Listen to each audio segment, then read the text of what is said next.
bonk one video at a time. Today's topic is going to be 3 tips every intermediate player needs to be able to beat the game and get some unlocks at tier 3. And just to get better at the game. These are all tips that are going to help you just perform a lot better. Anyway, let's get into it. The first topic is going to be bee hopping. I actually just did it right there. And Oh, this wow. is actually a perfect place to show off how it works.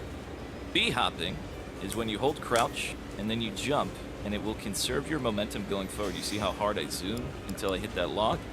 That is a bee hop. So we're going to crouch for about 0.3 seconds. Obviously going down the ramp, you might as well just hold it.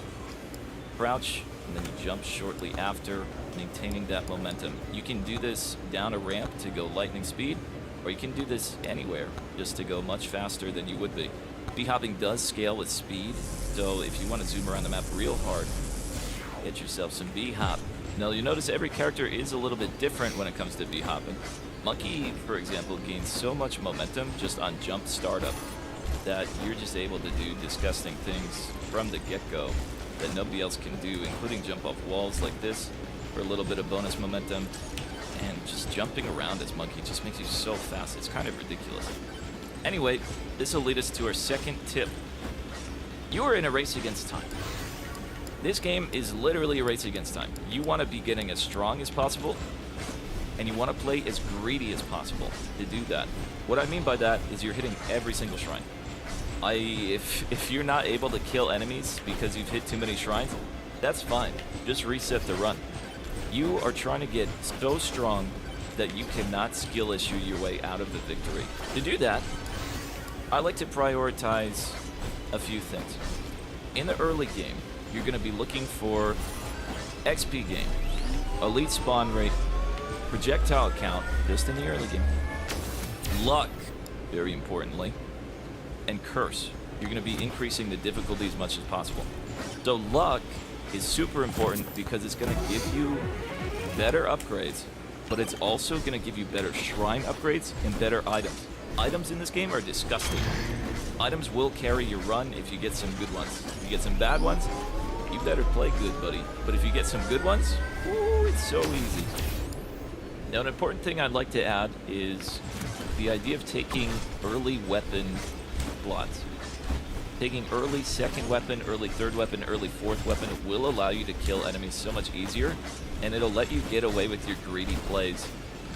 Obviously, don't worry about me taking Fireball here, but you want to be increasing the difficulty curve as much as humanly possible, right? You're going to very quickly find that you cannot kill enemies unless you are also strong. And one way to make sure that happens is taking these early weapons, and or maybe 1 or 2 projectile upgrades. That'll just let you stay on curve. If you're fighting against the curve, stay on curve. Increasing your luck, enemy spawn rate, curse, all those things is just one great way to play greedy. And it's so good to play greedy because it'll help you get away with so much later. One thing I like to do, just not worry about picking up XP if I don't need to. As long as I'm able to kill enemies, then I'm just not worrying about looking back behind me and grabbing it, because I'll just find a magnet shrine later. This can get you into trouble. You do kind of have to balance it out. Also, pro tip, there's some people that don't even open chests until they have higher amounts of luck, or they have the credit card things. These things are kind of nice. It'll help you just get better loot from the chests when you finally do open them. I think that's a good idea, but I have such trouble resisting the urge. I love opening chests. Anyway, that brings us to our last tip, which we kind of touched on before. It's okay to reset. It is very okay to reset. This game, you're going to have so many chances to have different runs. It's so fast and moving that if you don't like where you spawn, just go next. I didn't love that area. I didn't really see anything crazy. I didn't see any cool pods.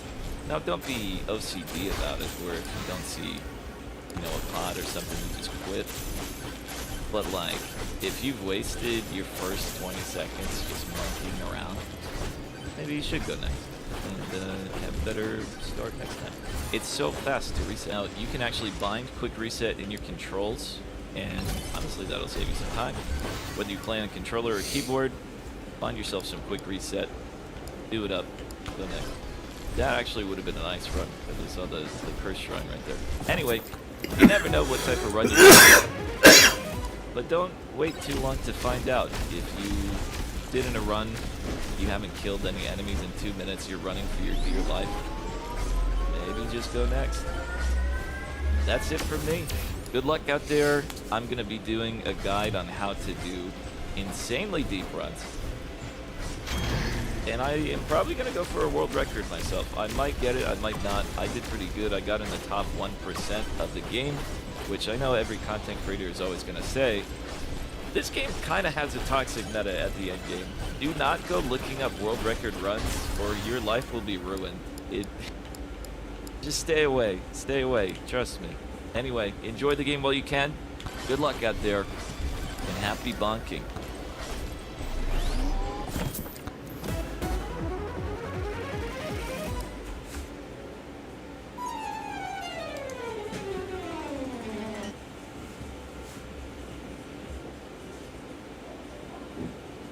Hey, hi, and hello, everyone. Anthony Fantano here, internet's busiest music nerd. And today I wanted to talk about a very interesting thing. Data relating directly to my reviews and my body of reviews that I have amassed over the past 10 plus years. Pretty much all of which recently has been scraped and assembled together into a series of searchable items on the website melendy.com, where again thousands and thousands of my reviews, my album reviews, my EP reviews, mixtape reviews, everything have been put together into a series of sections where you can essentially, like, you know, look at things and reviews that I've done according to score. You can search by artist and genre too on the site as well. It's a very thorough and thoughtful project that dives like really deep into the years and years of everything that I've done on YouTube and parses it out in a way that is very convenient and gives you like a really broad view of my review scores, general opinions, so on and so forth. So I figured I would have a conversation here with the man himself, Stas Deep, who essentially assembled all of this info into this site, just to kind of get a sense of what all of this data means, if the trends within it go in any direction, what this data may or may not say about my preferences, my music opinions in general, how harsh of a critic I am. And I invite you guys to dive in along with me on this conversation that I have, again, with Stas Deep. Okay, here we are. The conversation. Stas Deep, thank you for taking the time. Do you want to dive into this Melendy site a little bit? Yeah, I've been sure. Where do I start even? Like, yeah, I mean, I like why I decided to make it in the first place. Yeah, exactly. Like, what drove you to do this in the first place and organize it in the way that you have? Because, you know, I'll be honest, I've seen some different websites and projects over the years that have like done something similar. But you've like definitely kind of gone above and beyond in terms of like organizing it very well and everything like that. Like, what kind of drove you to do this in the first place? Yeah, so I guess the main goal was for me to have a place to discover new music, new cool music. So I have been following you for a while, and I think we have like some matches in our taste. So I mean, it's always with the music, you find like someone you have similar taste with, and then it's easier to find new music by their reviews. And I have also come up to this websites that have categorized your scores, but the problem was that it was just like score, album, and artist. And I wanted to know more, like when I'm glancing over this list, like just to see the cover would already give me an idea whether I want to listen to this. Also the year and the genre. So that was basically the motivation to have this source that I like. And I thought that it would be just a cool project, like a pet project that I can spend some time during the evenings. And I am specializing in data scraping, so it's not like something foreign to me. But there was a lot of data cleaning because, like, this data is messy, and I'm not saying your data. Like, yeah, your I don't have like actually... the filthiest data out there. You know? Yeah. But I mean, your scores are structured pretty well. Like almost always like score slash and then 10. There are some Right. exceptions. Right. But yeah, mostly it's pretty easy. But then, yeah, the part with actually extracting the metadata is the hard part. So I used Music Brains and Rate Your Music to extract it. And then there's also some cleaning because there are different releases, re-releases, so it's always like messy. Yeah, there's different types of projects, and I imagine on top of that, things can get pretty messy when it comes to genre. Yeah, I mean, but with genres, so in the analysis that we'll be going over today, this is the genres from Rate Your Music, which is, I consider, pretty good. So they have primary genres, which are well classified. With Music Brains data, it was actually pretty weird sometimes. Like, I remember what was that? Like, My Beautiful Dark Twisted Fantasy was British R&B or what? I don't remember, but it was a weird genre to assign to this album. No, for sure that's true. Just to like give a quick overview here for maybe some people who are unfamiliar with like the back catalog that had to be kind of like gone over and assembled in order to do this project.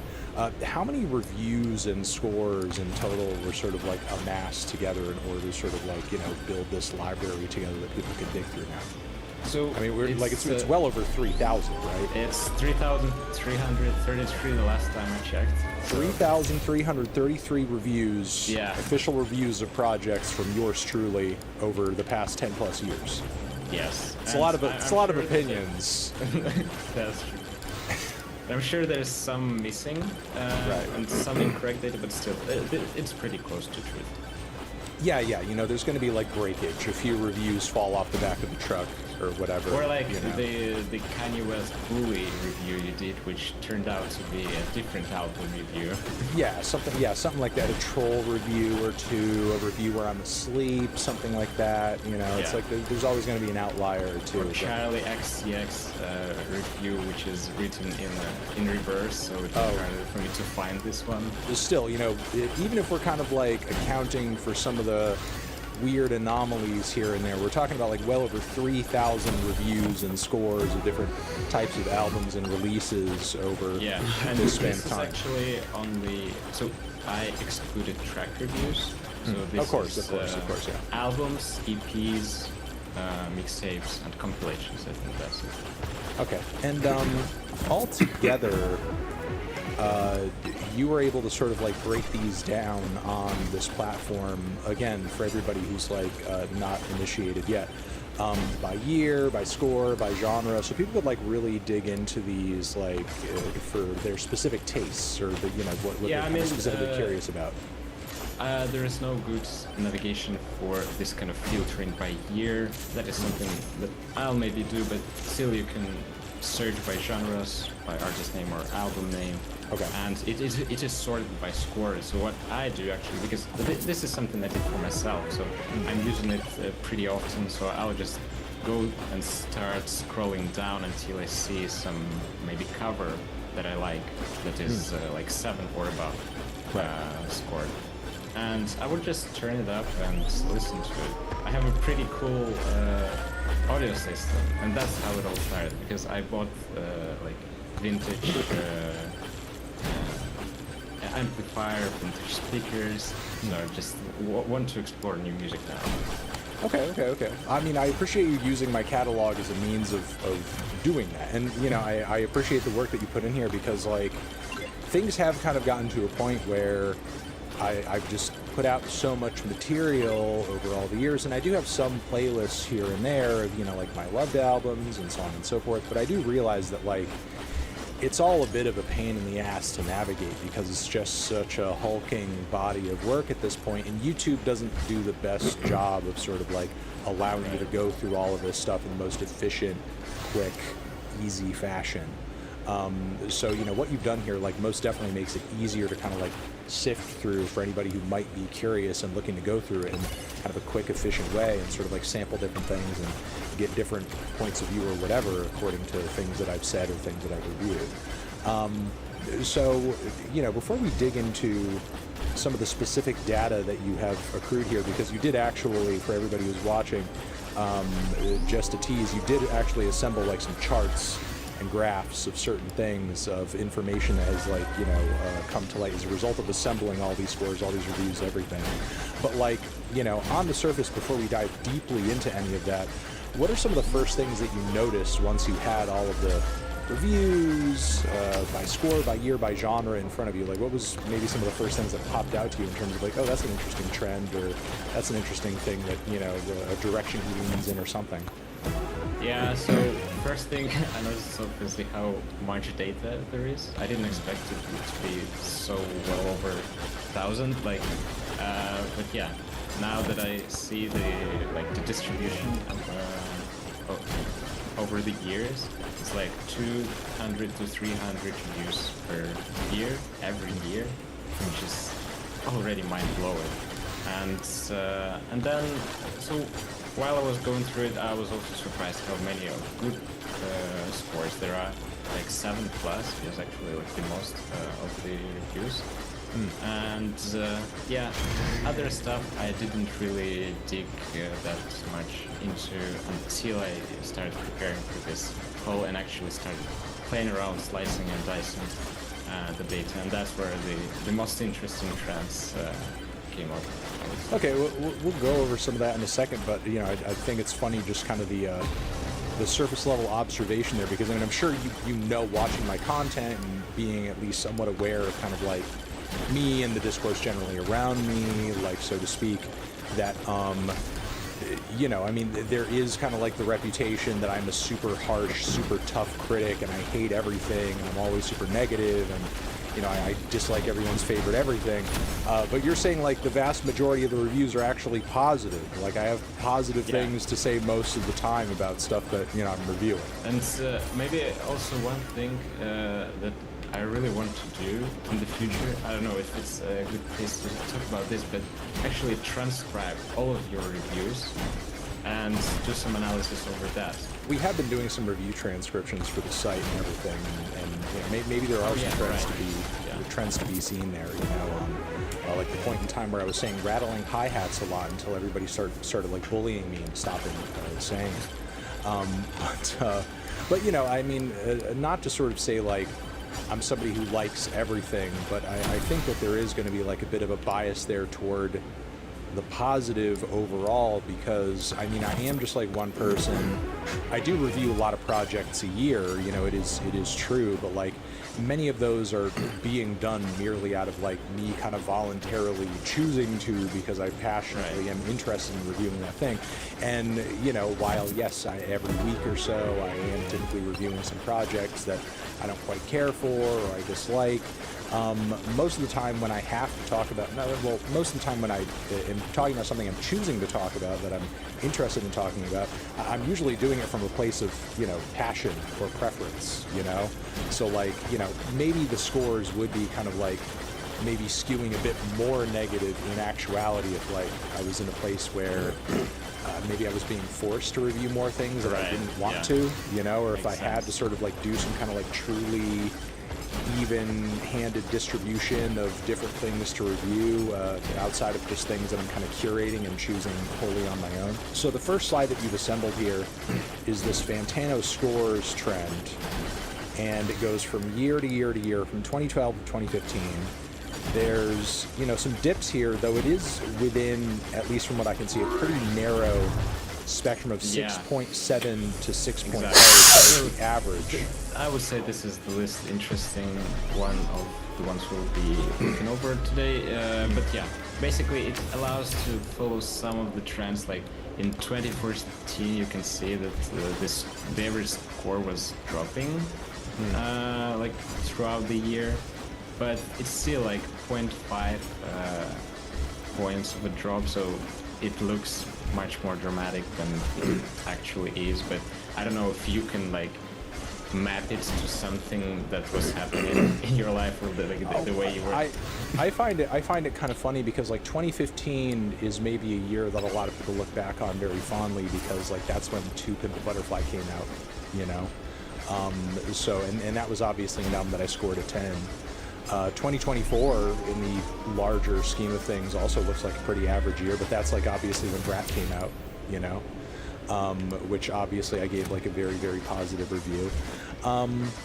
Yeah, I mean, if anything, I think this just kind of shows that like maybe my most memorable or positive reviews don't necessarily correlate to like the most overall highest scoring year. Yeah, I mean, whatever, this one good review will not skew the statistics much, because when in the year there are like 250 reviews, this 110 will not have much of an effect, right?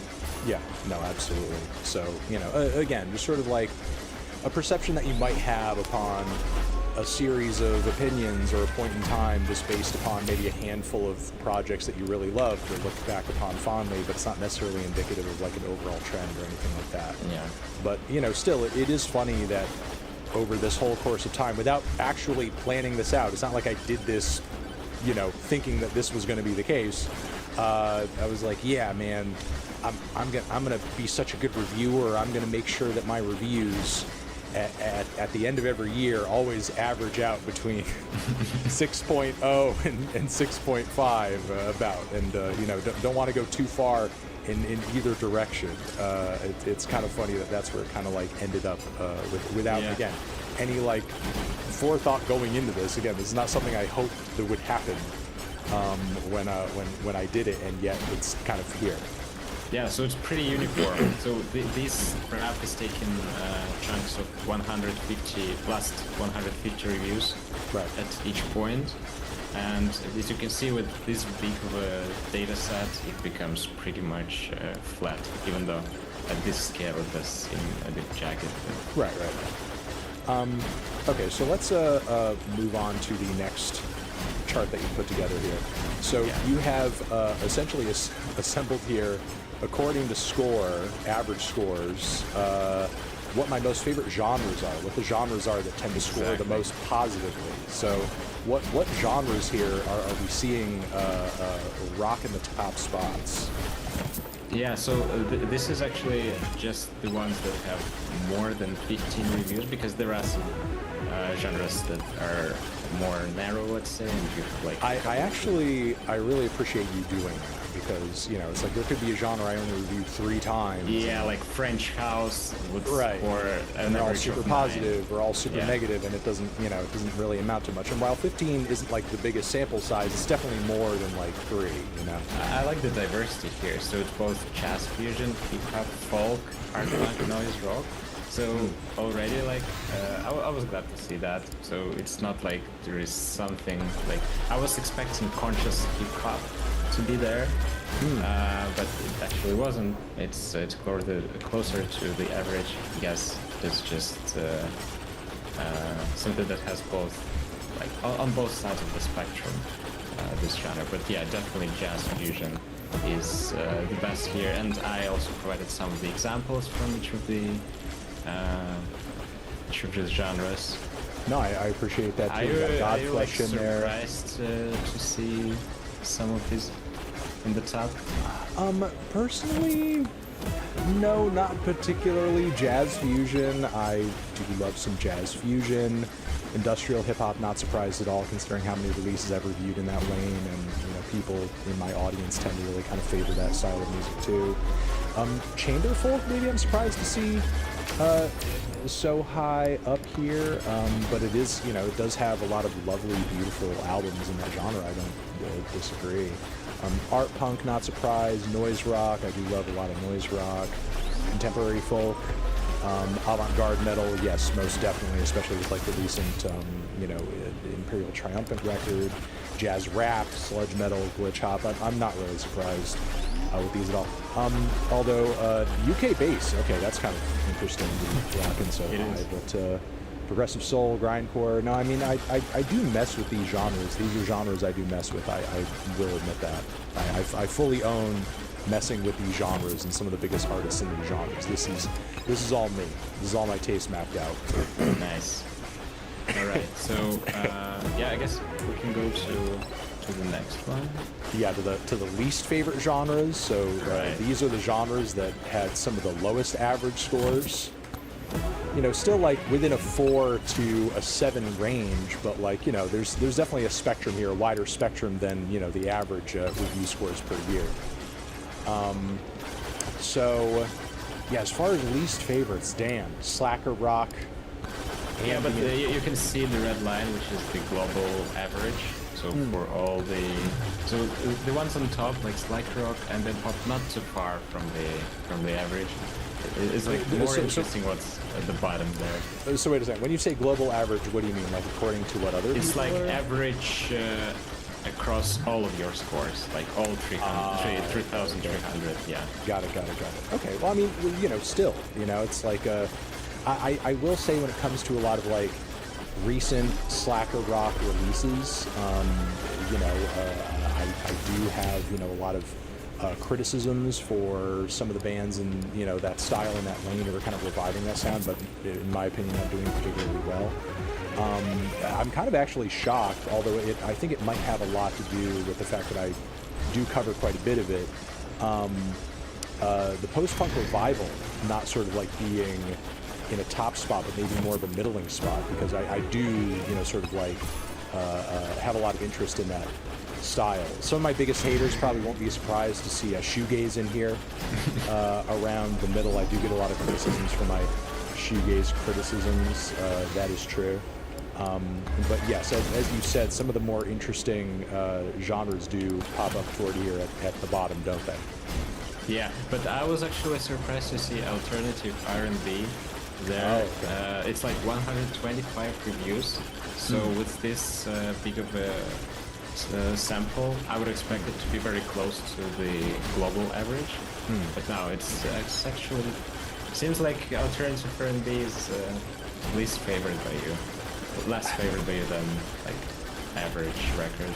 You know, it's a genre that I feel like I either have strong feelings for the project because I feel like it's done incredibly well. I feel like it's a genre I don't have a lot of tolerance for when it's not being done well, you know?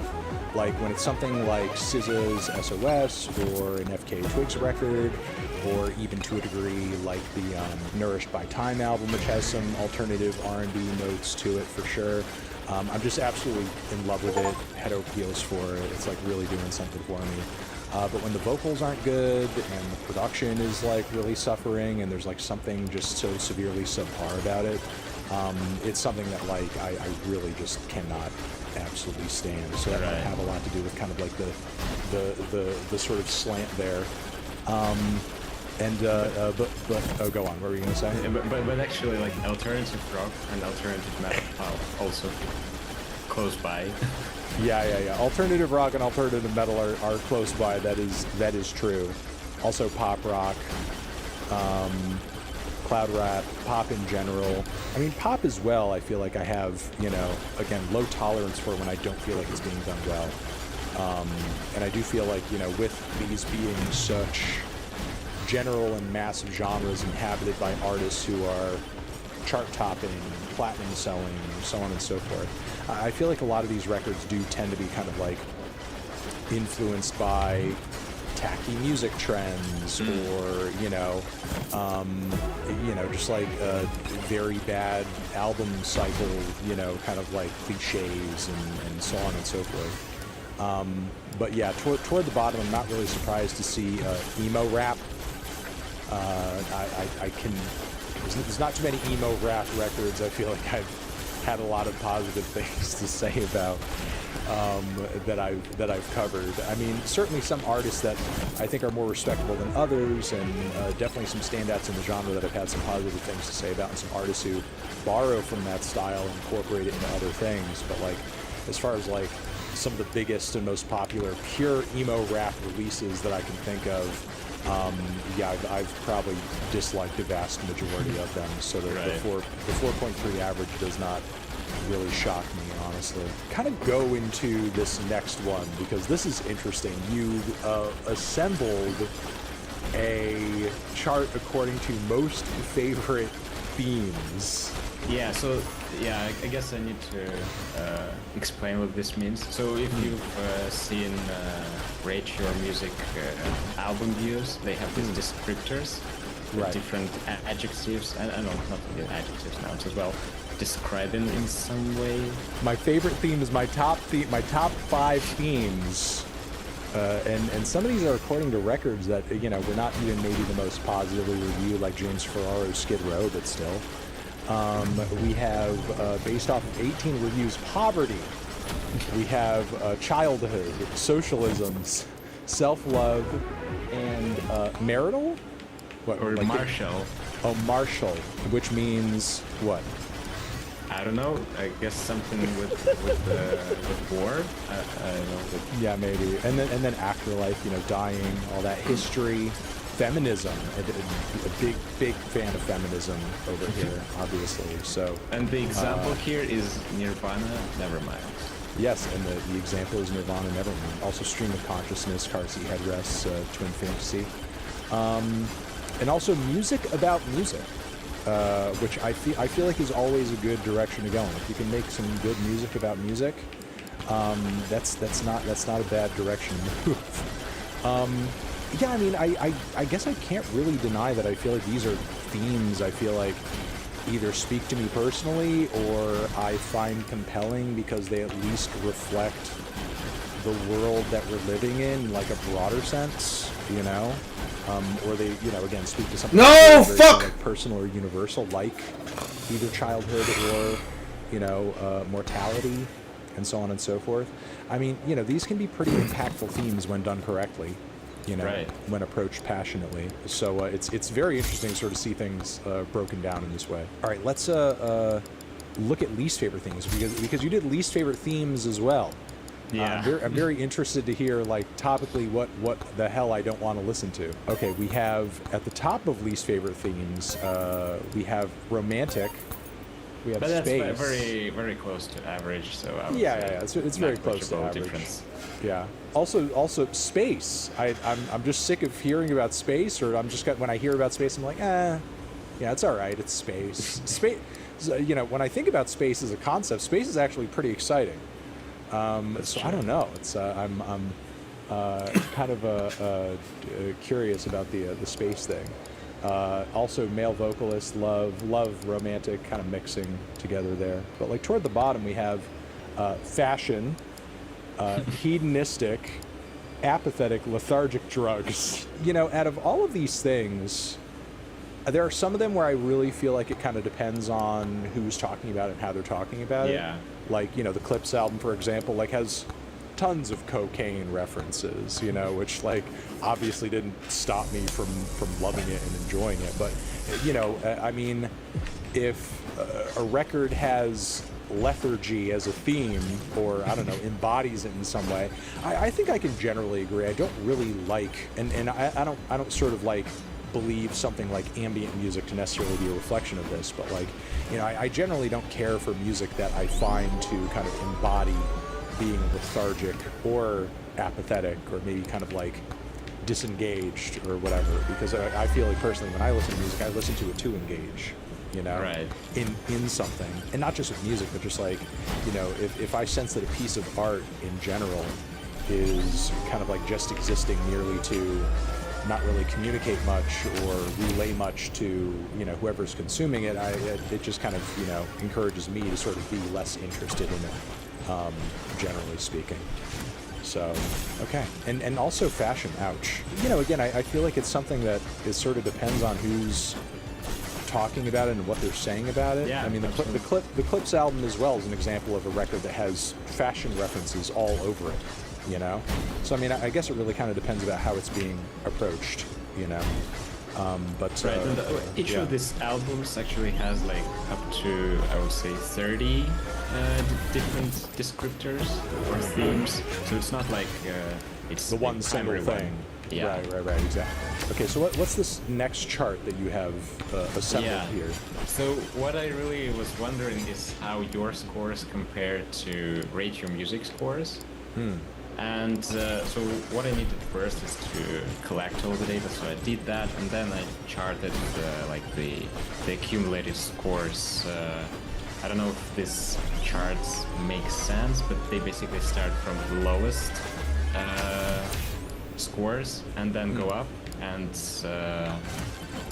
basically this is the ascending scores histogram. And with on the left you can see your scores. The line is jagged because you only give scores like 0, 1, 2, so whole numbers. Yeah. And on Rate Your Music it's like with 2 decimal numbers, so it's more smooth. But what you can see, it's actually very convenient that your lowest score is 0. It has Tones and I, Welcome to the Madhouse, and the lowest scored album out of the albums that you reviewed on Rate Your Music is also Tones and I, Welcome to the Madhouse. Are you serious? Yeah. Oh my god.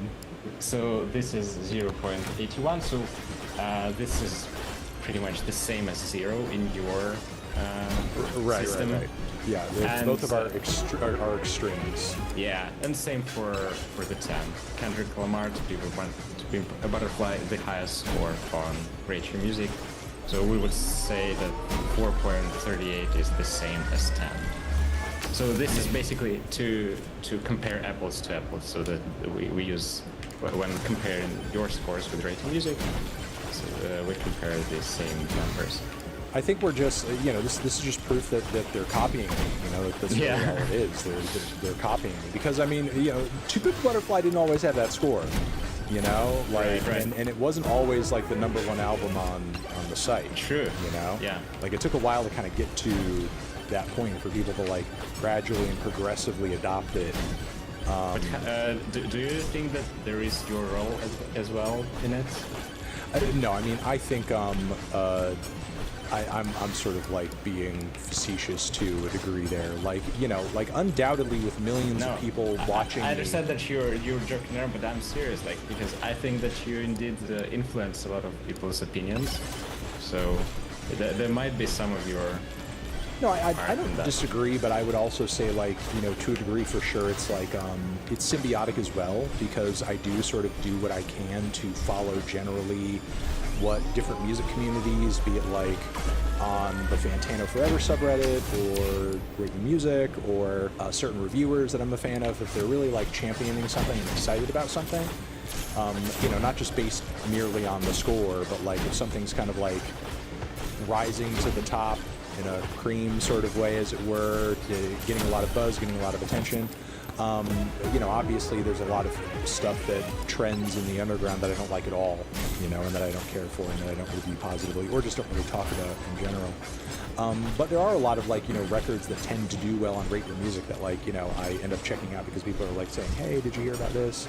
It's really popular right now. A lot of people are excited about it. I check it out. I'm like, oh, okay, this is actually really good. I don't disagree. There is an influence there, even if it is kind of happening as a result of an echo, then echo, then echo, then echo. It's like it's a down the road thing. It's a snowballing kind of effect, I guess you could say. And it's not just going in one direction. It's not just sort of an A to B kind of cause and effect direct connection. Course, it's nuanced. Very complicated network. Let's move to maybe some of the separations that you've been able to gather from me to Rate Your Music. You've done a series of reviews here of things that I love, but Rate Your Music doesn't. I've actually done a few videos kind of exploring this exact thing. Like a few numerical.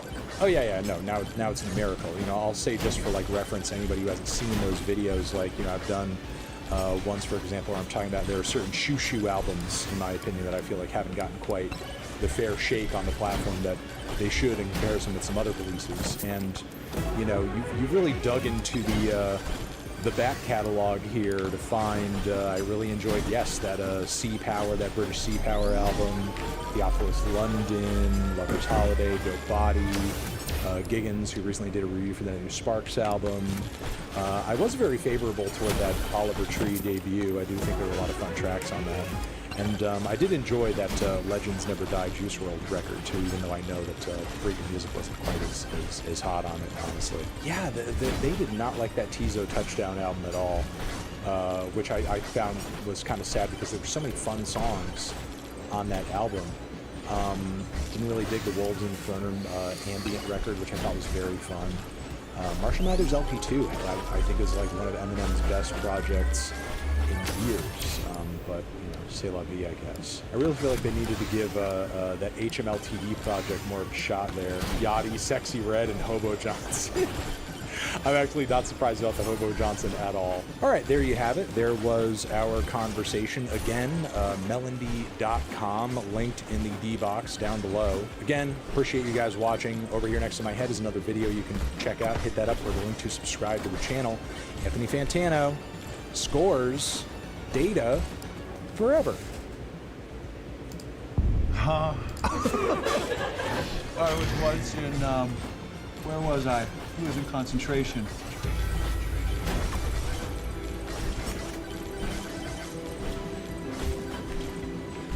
Hey, what's going on, everybody? For First We Feast, I'm Sean Evans, and you're watching Hot Ones. It's the show with hot questions and even hotter wings. And today we're joined by Jason Bateman. He's an Emmy Award-winning director and an actor you know from projects like Ozark, Horrible Bosses, Arrested Development, and many more. Keep up with him as one-third of the Smart List podcast trio, and you can catch him starring opposite Jude Law in the new Netflix miniseries Black Rabbit, which is set to premiere on September 18th. Jason Bateman, welcome Still to rolling. the show. Would have one more with a little more emotion? You have a little couple of beats in there? I have a controlled delivery. You might know something. I get about it. that. You got another client coming in, I guess. How are you around spicy food before we get started? I'm terrible, and it's a nightmare that I'm here. But my devilish daughters said I must do it. It's their fault. They're the ones smiling their asses off. But let's do this. I love you. I'm here for you. I'm here for the great journalistic questions. Your journalistic rigor is impressive. You better have the stuff.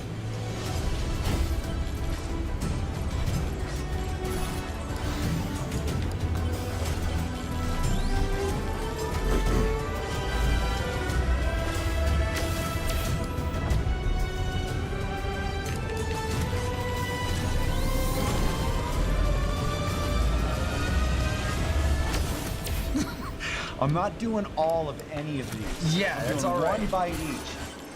Hey man, my fingers already hurt. I swear to God, my fingers are tingling. And we're just getting started.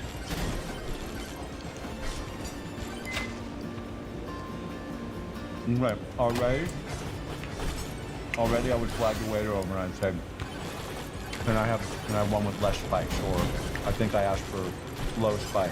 Oh, I'm so sorry. Well, that's already there.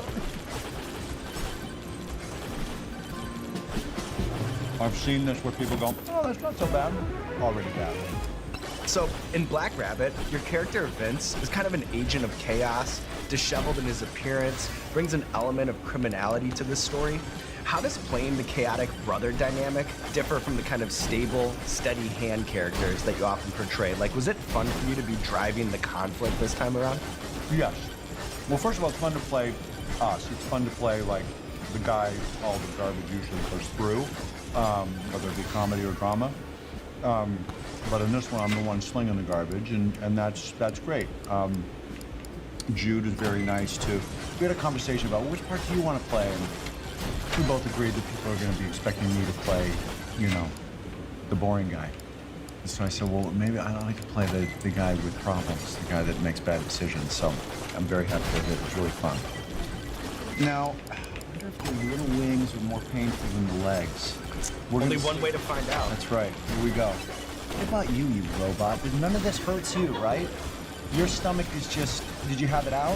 When did you sign a big deal on this thing? Let's put the bag in? I think, psychologically, there's so much at play on this side of the table, playing point guard in a whole production. I have to... Oh, you're not even thinking about how much pain you're Right, exactly. Bullshit. Exactly. That's less spicy than the first. Let's go. Let's keep going. Let's power through.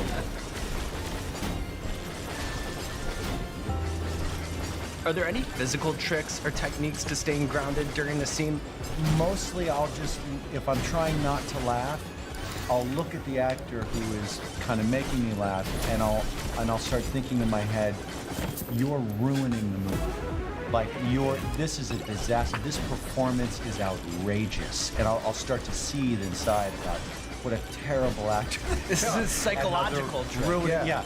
Or I'll just start not looking right at the actor's eyes. Like Jeffrey Tambor for me on Arrested Development was that. I would constantly stare kind of at the tip of his nose or the middle of his forehead, and he'd get furious. He'd accuse me. He said it's like working with Helen Keller. You know, my eyes are up here. I said, well, it's your own fault. Stop being so funny.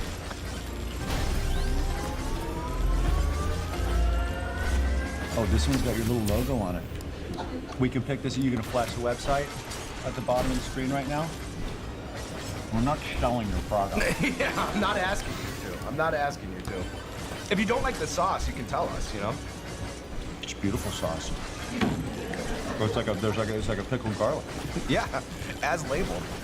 So, which poses a bigger challenge for an actor in your experience? Working opposite a baby in a movie like The Switch, or working opposite a live chimpanzee in the context of a show like Saturday Night Live? Well, the chimp presented a problem.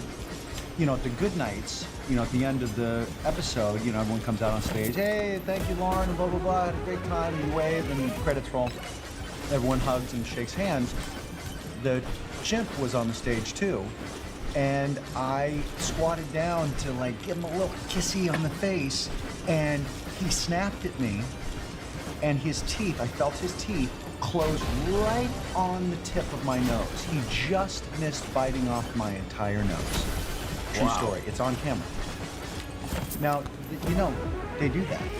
Yeah, no, and they can do a lot worse. Like, you got off lucky. They can take your whole face off. Yeah, That's rip your arms off and beat you. after they're done throwing shit at you. They're monsters, these things. Right? That's what these chimps do. So anyway, that was very, very lucky. I wouldn't be here today had I not pulled back just a little bit. So I would say chimp is the problem. Babies, bring them on. Cheers to that. Yeah. Let's do it. I'm feeling super cocky, Sean.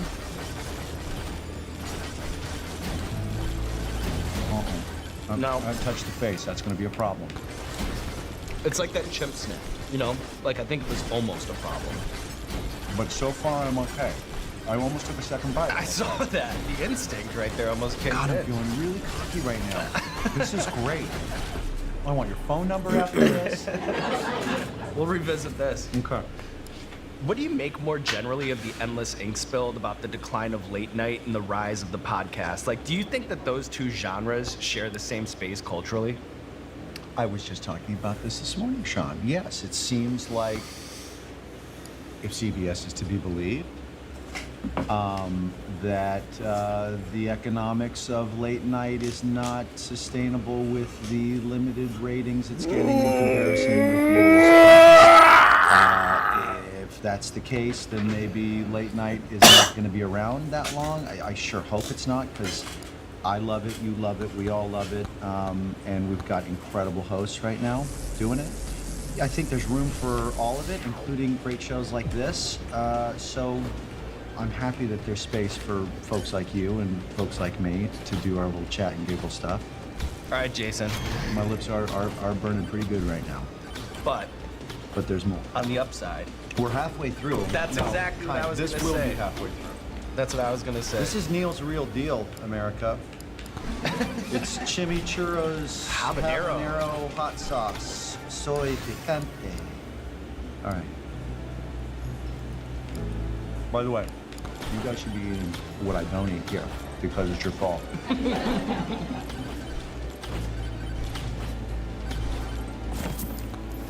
How's the hair, Sean?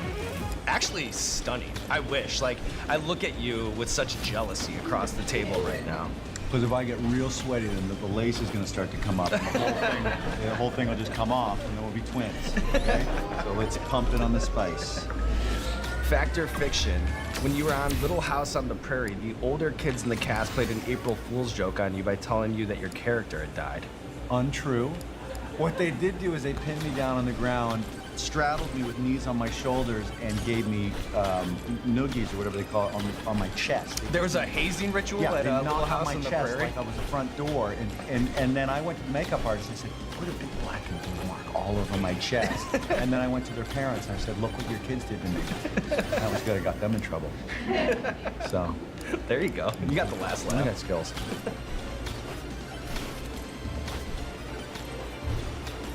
All right, what else you got? I got questions for you. Sure. Oh, you do? Uh-huh. You got a James Purse sweatshirt on there? I think it's actually like a Fits you so Fred nice. Siegel joint, actually. You leave here, you go to the gym. Looks like you got nice shoulders on you there. Oh, What, yeah. you build houses on the weekends? What do you do? You know what? You got to stay consistent. You know, I'm eating fried food for a living over here. You know, you got to mix in some cardio. And you don't have any body fat on you because you got to throw all this stuff up later? Every episode? Is that what he Yeah, does? that's all part of it. Uh-huh. So in 2019, you won the Emmy for Outstanding Director for a Drama Series for your work on Ozark. If Wes Anderson, you know, his styles, the meticulous symmetry, or Hitchcock with like the dramatic camera movements, is there like a signature or trademark to your own visual style? I would need to do a whole lot more before I could even claim to have a signature move. However, I'm a big fan of symmetrical framing like Fincher does or Stanley Kubrick. This thing, Black Rabbit, these two characters, there's a lot to their life that's messy. And so we went handheld with everything, and there's always a bunch of foreground, you know, traffic and things, and it kind of adds to this sort of this atmosphere, this aesthetic of nothing's tidy, nothing's buttoned up, and so keep your knees bent because stuff could go sideways. And then finally, a great Jason Bateman fun fact is that you're the youngest director ever inducted into the Directors Guild of America.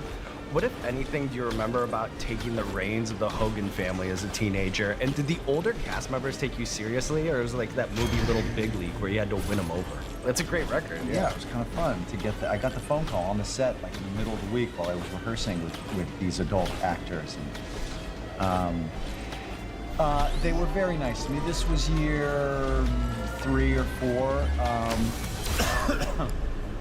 It's spicy when I'm eating. So everyone was pretty nice to me, and we were all kind of a family by then. So I got off easy. We'll see if you get off easy here. It's climbing. It's climbing. I'm feeling the accumulation of various spices. There is a cumulative effect that happens here. This next one is called Hawaiian Hot Tea. Yeah, and this guy's a little chubby. So this could hurt. Right? Yeah. All right. You never Eyes, know. eyes, please.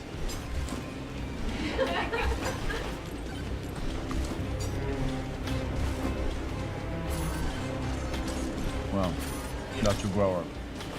I can feel it latching to the inner walls of my cheeks and the back of my tongue. It doesn't want to go down. It wants to stay in and torment me. And then grow from there. My lips are furious at me. But that's it's Hawaiian hot teas, right? The wig not going anything. That's still holding strong. The wig? The wig is still holding on? Yeah, You don't holding need to on. Re-stick that? No, you're looking Okay. good.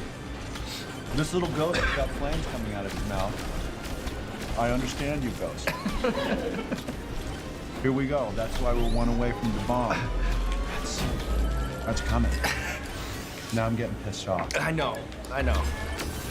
I get it. I totally get it. This is me. You're gonna see me in a bad mood now, Sean. I know. I was hoping we would make this turn, but I knew it was I'm coming. gonna turn into Teen Wolf. Watch out now. And you'll be sad.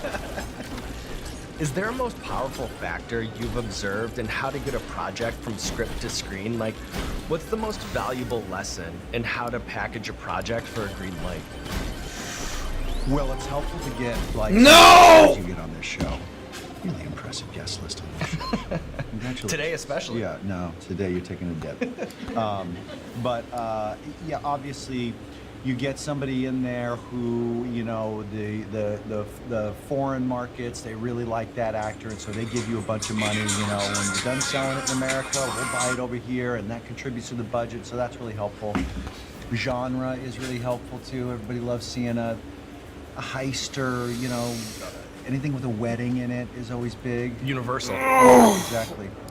But even when you're done, sometimes something really, really good is not guaranteed an audience. It's a shame. You need some water there, robot? Yeah, sometimes I do. You need sometimes to be I plugged do. in again? What's Sometimes I going on? do. No, I'm a Get human. weak. That's why I gotta cool down. I'm just like you. Same wavelength. You're not like me. I'm a bitch. No, you're not. I'm a soft Hollywood elite. No, you've been I strong wish. so far. But here's, I guess, where we'll test it, because this is We're going into the bomb. to bomb beyond insanity. Look how happy they are. The pain Daddy's going through.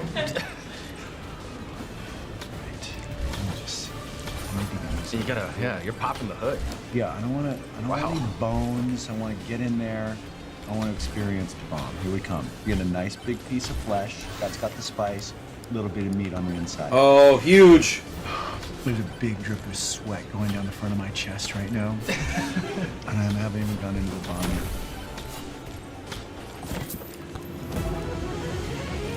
I'm gonna go. That's the biggest fucking bite I took yet.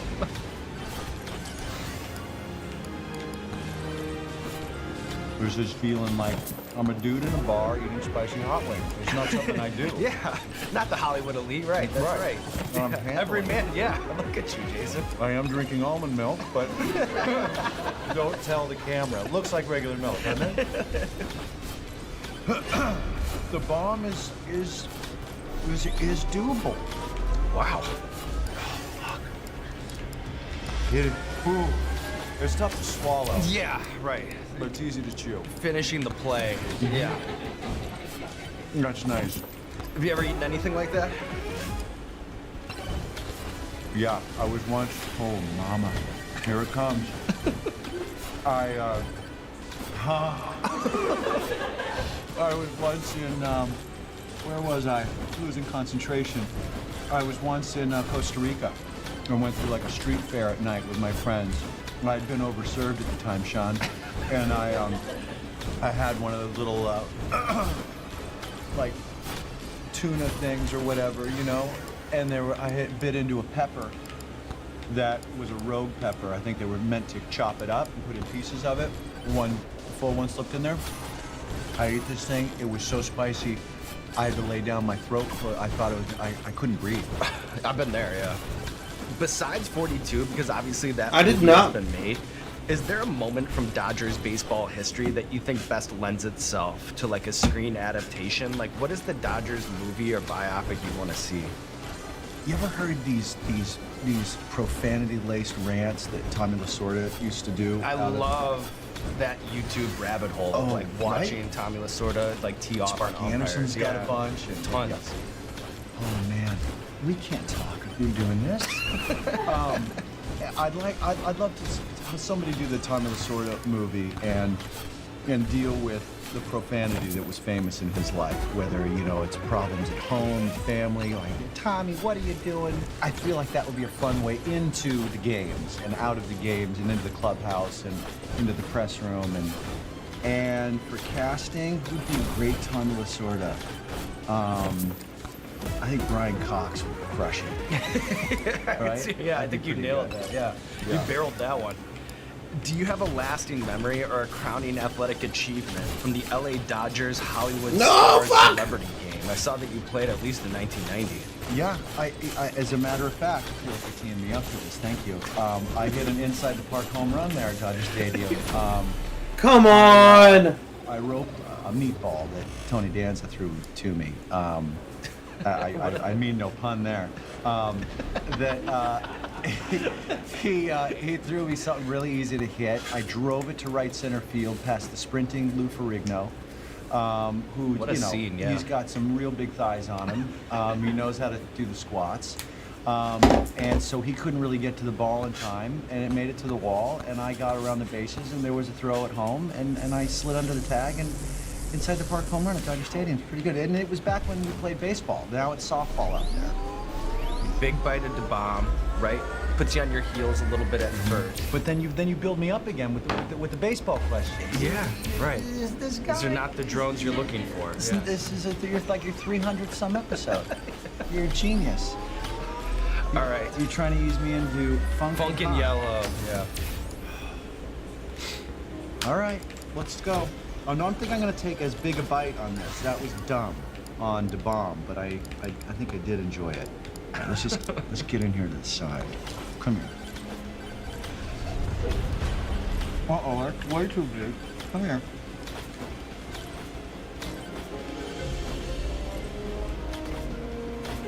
Okay, your eyes are watering. You want to take a break? How close in Hollywood terms did the Arrested Development movie actually get to being made? And were you aware of any other potential castings besides Matt Damon as Michael Bluth? I feel it was kind of close. The other casting,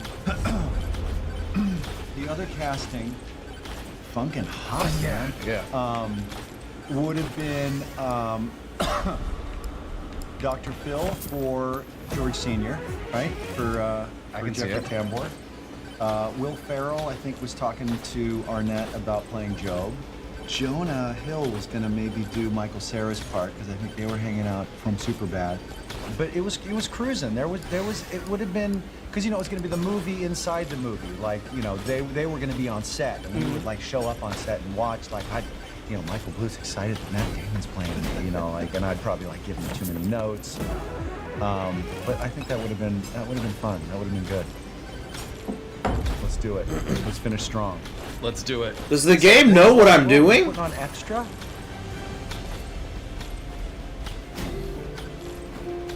Now I have to. You're calling me out now. All right. That's the hot ones. Last dab, the Armageddon. You want to put up the where they can get it real quick again? Here we go. Here we go. You on this side. Yeah.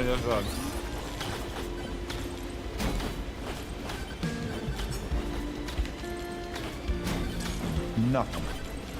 So you say that, but Which is a creeper? it's a creeper. It's a grower. You'll probably start to catch those waves here in about like 5 to 10 seconds, and it's going to build from there. But But it's something you can enjoy at home with a loved one or a family, and it won't wreck your night.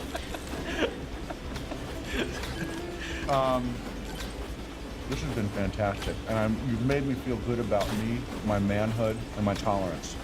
and you know what? You've crushed the wings of death today, I made it to the end. and it's been a tumultuous journey. We proud of Daddy? You want a bite? So the wings of death are behind us. It's been a long and winding journey, not unlike your own roller coaster ride through Hollywood. From stardom at a young age, to struggle, to comedy renaissance, to carrying and directing acclaimed There's no dramas. teleprompter behind me. You're very good at these questions. You just rattle them off, and you don't mess up. Eating spicy food and then just like rattling off, love- questions with the context up front and then landing it in You're some very way. Those are the two things I concentrated. got. Those Yeah. are the two things I got. You're a Zen master. What's the most important thing you've learned about sustaining creativity over decades, especially in an industry as volatile as entertainment? Sean, I mean, the honest, sincere answer is, were it not for the great stuff that is done by some of the great folks, you wouldn't have bars to reach for and goals to try for, and I try to watch a lot and learn a lot, and try not to steal a lot, but get inspired by certain things. And then all you can hope for is having the access to do it. And I've been very, very lucky so far that access is matched with ambition. Oftentimes those aren't at equal places, and I'm very, very fortunate, dare I say blessed, to have the opportunity to do what I'm dying to do, and that those things are at the same plane right now. So, very lucky. Well, you know what? Your ambition on full display today, making it all the way to the end of the Hot Ones Gauntlet. And now there's nothing left to do but roll out the red carpet for you. This camera, this camera, this camera. Let the people know what you have going on in your life. Well, later on today, well, what are we talking about? Black Rabbit? Yeah. Well, I got a show coming on Netflix September 18th. It came out fantastic. For me, I love it. I hope you love it too. Check it out. Very proud of it. And you can also listen to Three Dummies Talk to Each Other on Smartless if you want to, you know, wherever you get your podcast. But keep watching this guy, because he's the bomb. Great job. We did it. Thank you. Thank you. Very proud. You feel good? I do. And I feel like I might even be able to go out to dinner tonight. Yes. I kind of cleared the decks. It's like, I'm going to need smart. to be in a sitz bath full of dry ice. But no. No, I you think like it's- come alive. It's going to make it. Yeah. Take the town down. Oh, mama.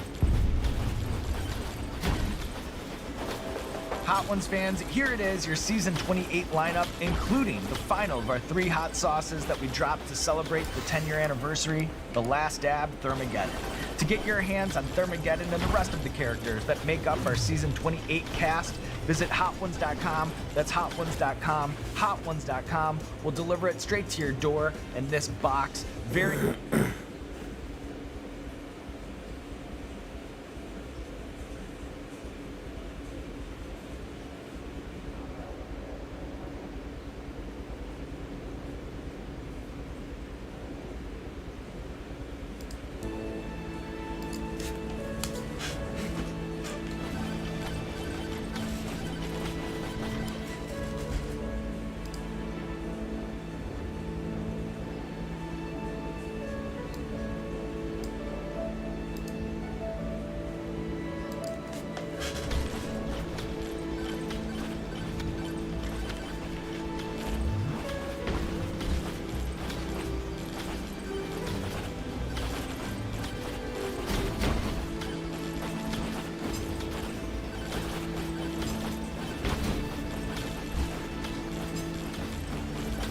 I'm not doing great on time or damage.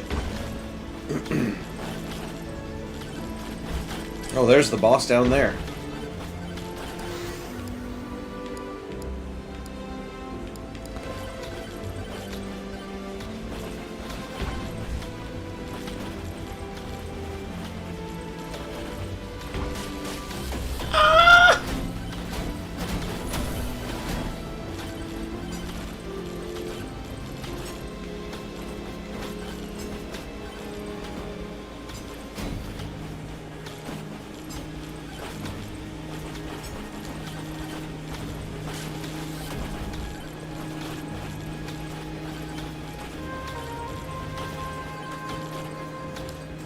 Okay, what the hell?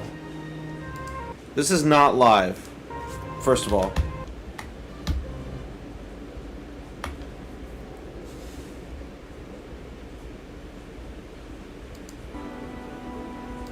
Is, as you know, Matt, myself, a lot of all of you at home that are watching their forever DMs, you know you've got a million worlds locked and loaded in the chamber ready to go.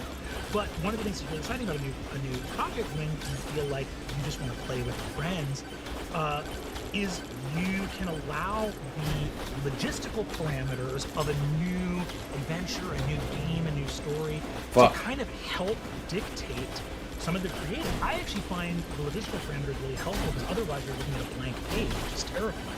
So a lot of this was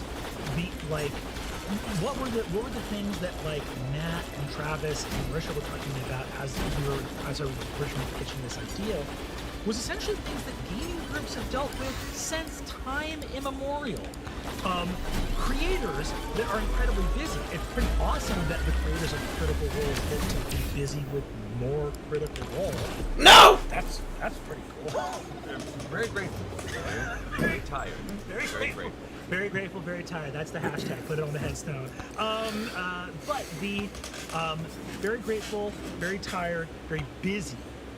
So busy schedules and having so many people that you want to play with.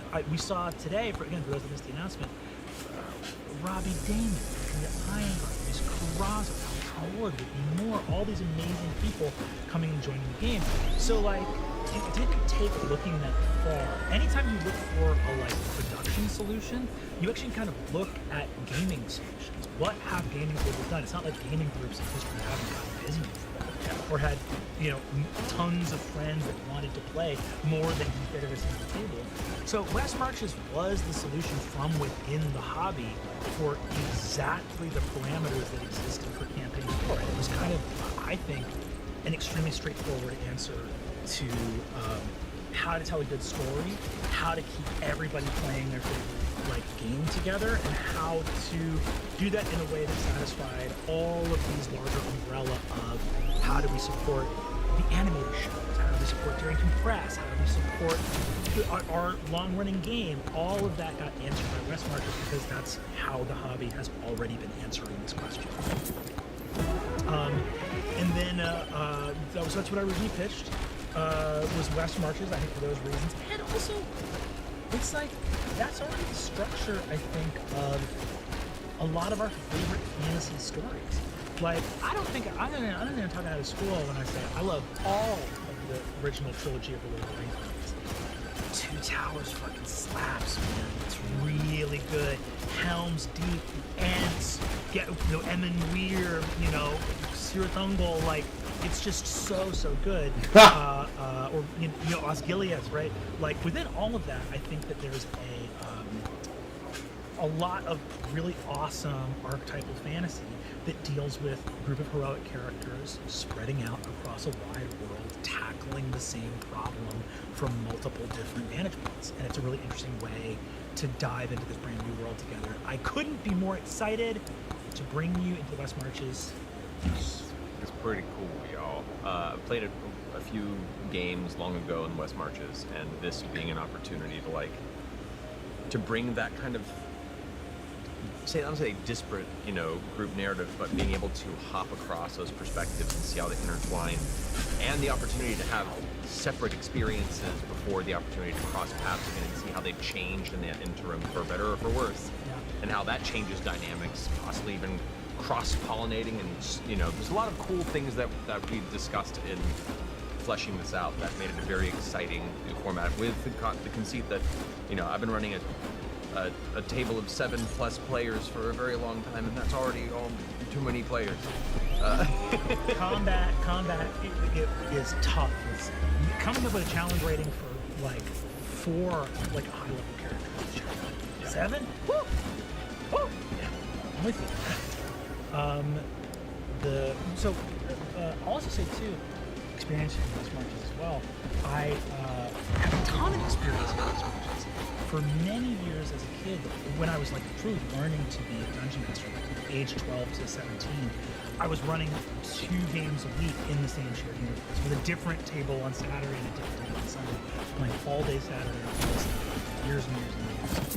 And then when I was in college, I ran a game at my summer camp, the Wayfinder Experience, shout out Wayfinder, which was everyone who was at camp that wanted to play got to play. So you don't feel like you're kicking people out of the table. You're at camp. We're the big group scenario. So I had at final count 42 players in that. 42 players, and so many people wanted to play so often that they would play as multiple characters in multiple incarnations of that world to get to go on multiple adventures. And one time my buddy Connor Gillespie ran into one of his own characters, and I was running so many other scenes that I asked him to go sit in a corner and run a scene of himself talking to himself, and he put tube socks on his hand and played his characters. He played his characters. He almost high level in this campaign. He really turned himself into a corner. He almost rolled initiative, but I think he got a deception off on himself and walked away scot-free. Oh my goodness. So to jump off also what you've been developing here, how do you, for what parts of homebrew are you excited to incorporate into this, both from player facing and your own ideas for how the world of Power Model? Well, it's very, very exciting. Number one, I'll say we have the absurd privilege to be working with Chris Perkins and Jeremy Faulkner on Campaign 4. So if they make something, is that homebrew? I don't know. It's crazy. It's really nuts. They're so crazy good and smart. It's staggering. But there is some homebrew. I don't want to give any spoilers, but what I will say is there are some new subclasses coming. There are some new character backgrounds and feats and things that are coming. New spells, specifically for this campaign setting. And there is one new global rule, a rule that affects the entire world that I'm very excited about. That has to do with the nature of the world that, let's just say, really, with all these various PCs running around, really doesn't have chosen ones. It's not anyone that has to survive. And that's very exciting. Are there any particular challenges that you either had previously when running West Marches that you're excited to tackle and circumvent, or things that you're excited to also show why the format isn't as scary as others might be? There are challenges for sure in the West Marches game, but also there are challenges in tabletop as a storytelling medium at large, right? I'm sure you've experienced this as well, when you're like, I'm telling a classic fantasy story where we can't see what the villains are up to. I don't know what you're talking about. I didn't realize that was as much of a frustration until we got around the animated series. And I was like, thank God, I can put it somewhere. Okay, we got my notes. Yeah, totally. So like, there are always, I mean, like any medium has challenges. It doesn't matter what you're working with. Scripted, non-scripted, actual play, dance, whatever your medium is, there's going to be challenges, and the challenges are the fun. That's the source of creativity. So the challenges for West Marches are really exciting. The thing you're solving is how to keep everybody playing together, and that's a great thing to solve. What are the challenges? Logistics, managing so many people all over the world and timelines and stuff like that. And the solutions we picked up across production departments, talking to Danny and Jared about lore management, how we deal with synchronicity and timelines, how much time do things take to move together? Are there any parts of the world, design or lore, that we need to be aware of in terms of how it might impact being able to tell this story with these different perspective layers? All of those questions, far from being stressful, are actually exciting because they prompt really interesting creative decisions in terms of how they're going to handle it. So I cannot be more for the type of story we're telling. Just a minute before we went live, I was talking to Marisha and Steve and Kyle and Max all about a specific problem or challenge to solve about the tables, and I think the solution to that one is going to make people so fucking amped. Like again, every challenge is a way to make the story better. So I'm so excited.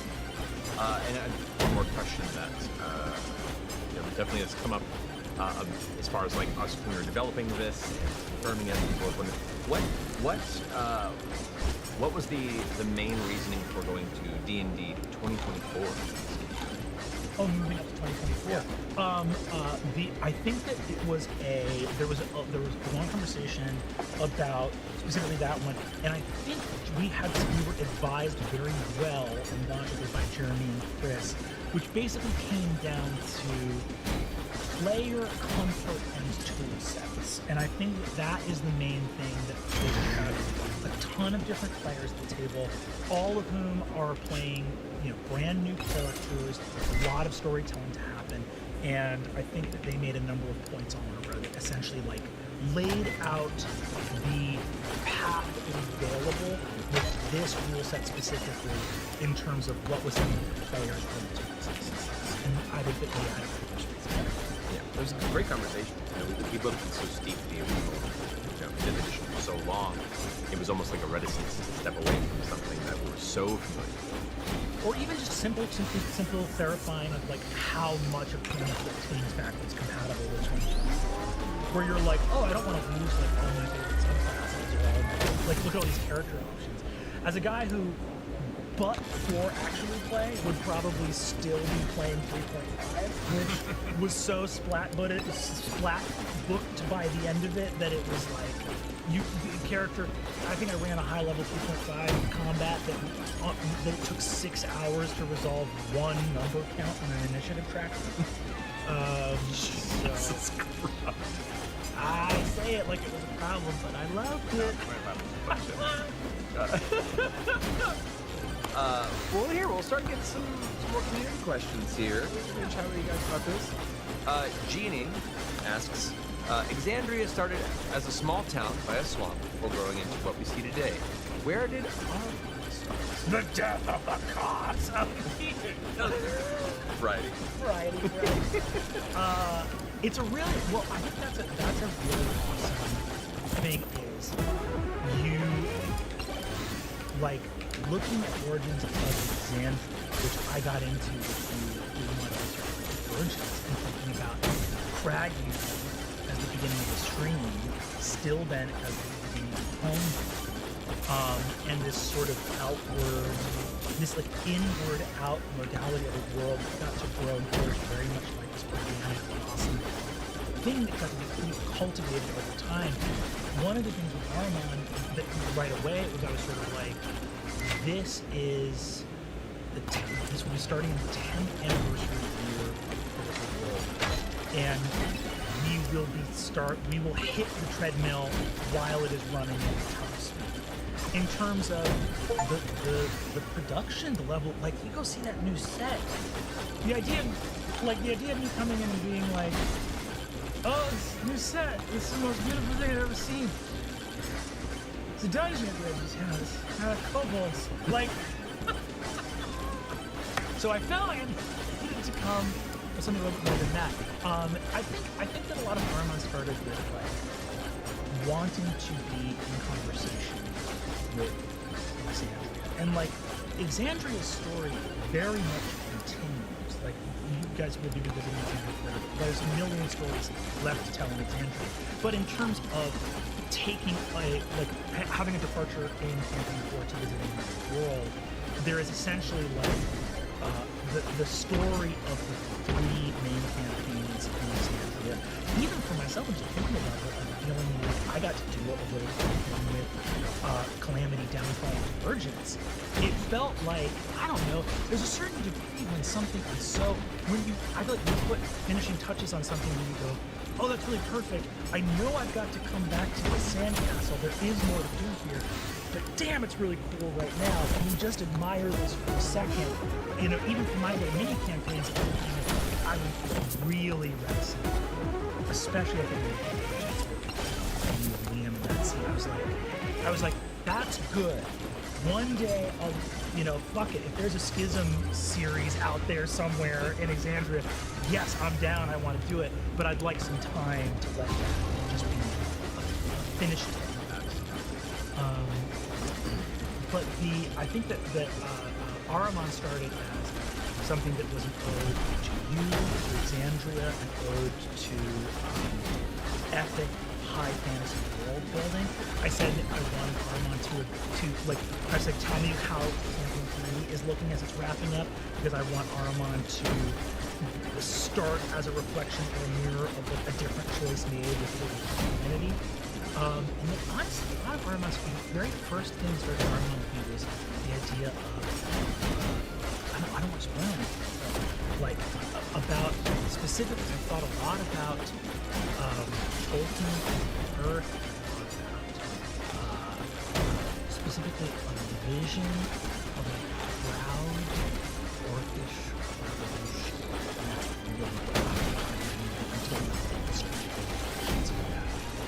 Love letter to everything that works. Wow, I see them glowing in that guy's eyes. That was a big part of it. And then everything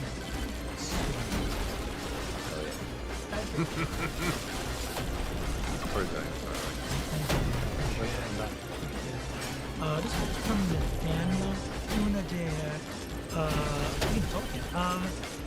For Matt and Brandon, what excites each of you most about what Perkins and Crawford are contributing to the world?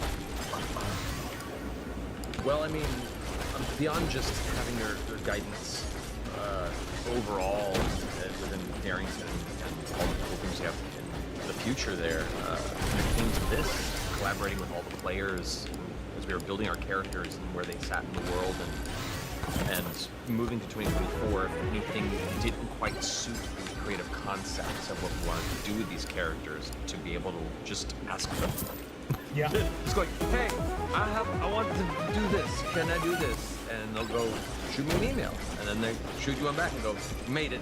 Yeah. Which is wild. I'm so used to having to homebrew my own stuff for so long, and then be like, I hope this doesn't get, you know, it's to have the pipeline to incredibly talented, more or less like parental, you know, progenitors of the largely beloved system edition has been such a boon when it came to being able to hand over ideas to them, see how they want to iterate on it, how to throw some ideas back, and eventually come to a really, really cool, conclusive bit of homebrew. Yeah, it's so. There are also I think something really great in terms of like their facility to see a problem before you see it. Like I remember talking about some global rule stuff I wanted to do with them, and just immediately them being like, "Oh, so how's that gonna like the lag time between when you say an idea and when they've translated it to the experience of players at the table is 0.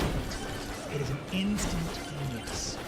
Their facility with it. I mean, they're just the amount of respect and admiration. It's just it's just really crazy when a name you've been seeing in the covers of your favorite books for your whole life jumps off and is like shaking your hand and being like, "Oh, what you got planned sounds cool."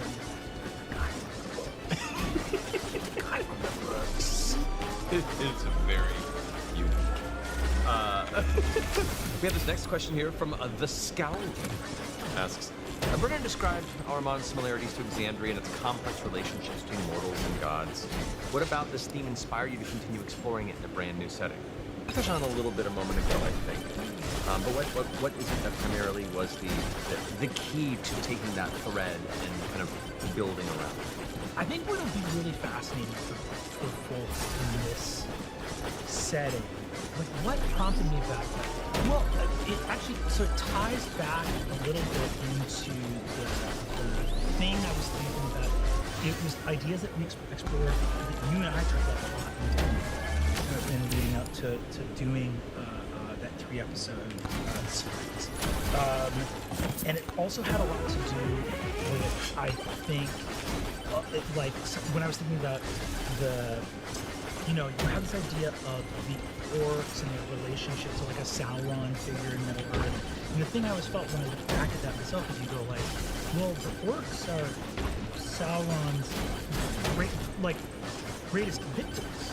They have been taken by this evil force and made captive. And so the idea of what if the orcs figured out a way to say, fuck that? What if instead of hobbits figuring it out, it was orcs figuring it out? And being like, yeah, I don't know if you've noticed, we live in an ash-choked poison wasteland. I'd love a nice cup of tea as well. I think we all would. Let's kill this motherfucker.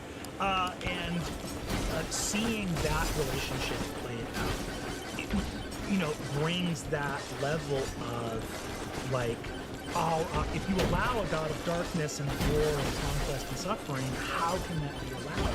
And I think that there's, you get into it with that sort of like modality of the gods as family, as they are Exandria and complexities there. I think in Ahriman it's a different set. No!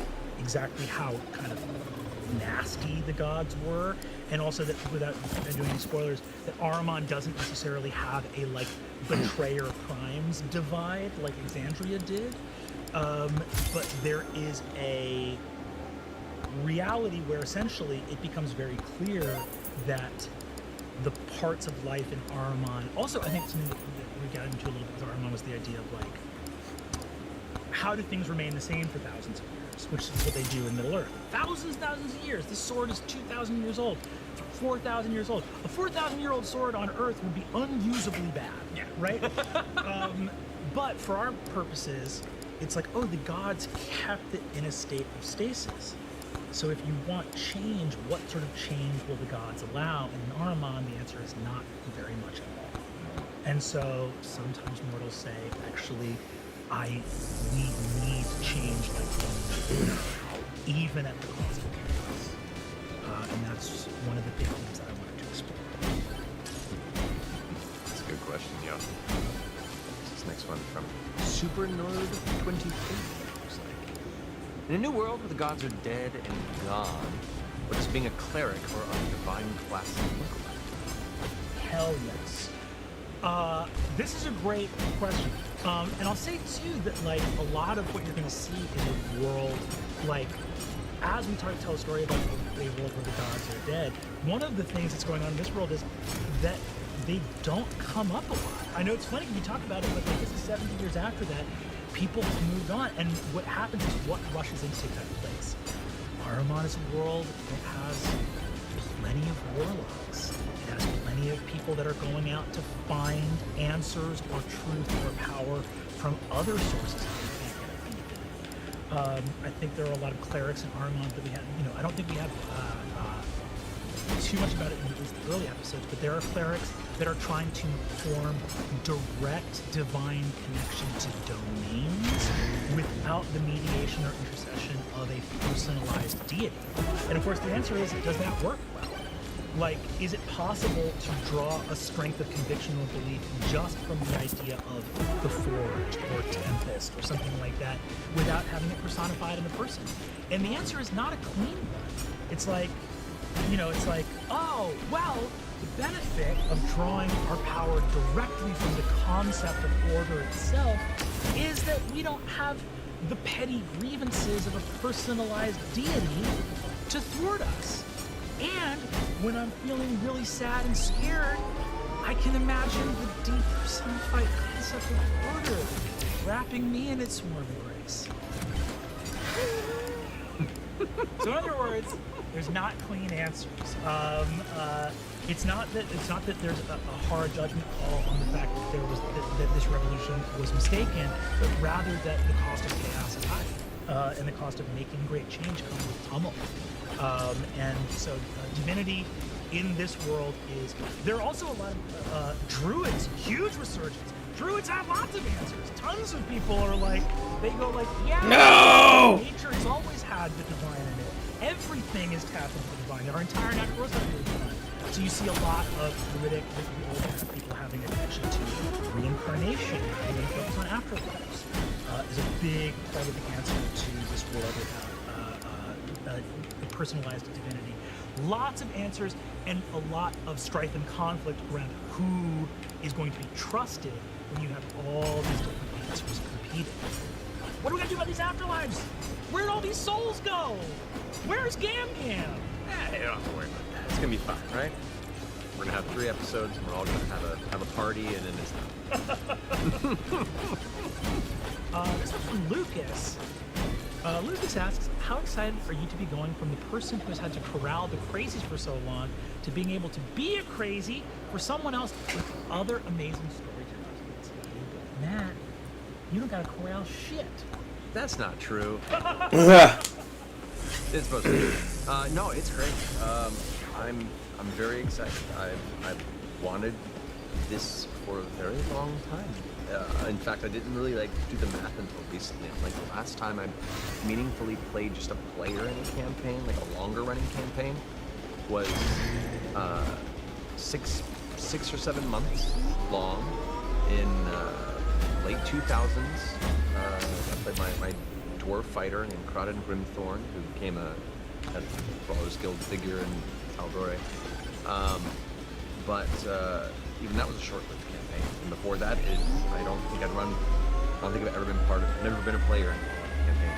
I've always been the GM or been short-run one-shots or short-term stuff. So this is truly my first time to be a player in a long-running campaign that'll go more than 6 months in my life.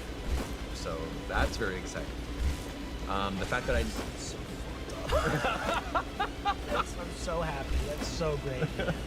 I'm very grateful, genuinely.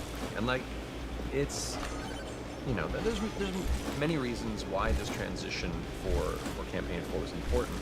To your point earlier, there's just so much going on and so much creative attention that's needed in so many places. It felt like the right time to take a step back and let you have an opportunity to take this grand vision of something that you've talked about wanting to do for so long, and be able to not just facilitate and support that, but in doing so, selfishly, get to have a space where I get to finally play alongside all of my favorite people on an equal level of collaborative storytelling, not as the storyteller, but as just a part of that piece. And the way that I get to watch them create such magic as these characters they live in for a prolonged period of time, and we get to journey with them and just sit in that space. It's an aspect of, not just as an actor, but just as a tabletop player that I've always enjoyed, but never been able to truly like sit and live in for a full story. And so, you know, as much as this is, an exciting opportunity for something new and fresh, for me it's also an opportunity to kind of finally enjoy a facet of this game that I haven't really had a chance to.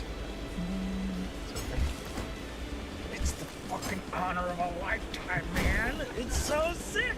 It's so great. I love it too. And like you're saying, to be like, being a dungeon master is so deeply gratifying. You wouldn't do it if it wasn't this gratifying, right? But there's something about the little, I don't know, these little moments that you have doing it for so many years of like people get up and they're talking excited about the session and they're smiling, but they're putting your dice in.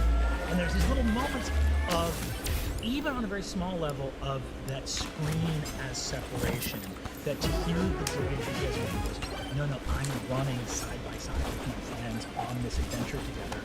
Especially for friends you've been playing with for 10 fucking years, man.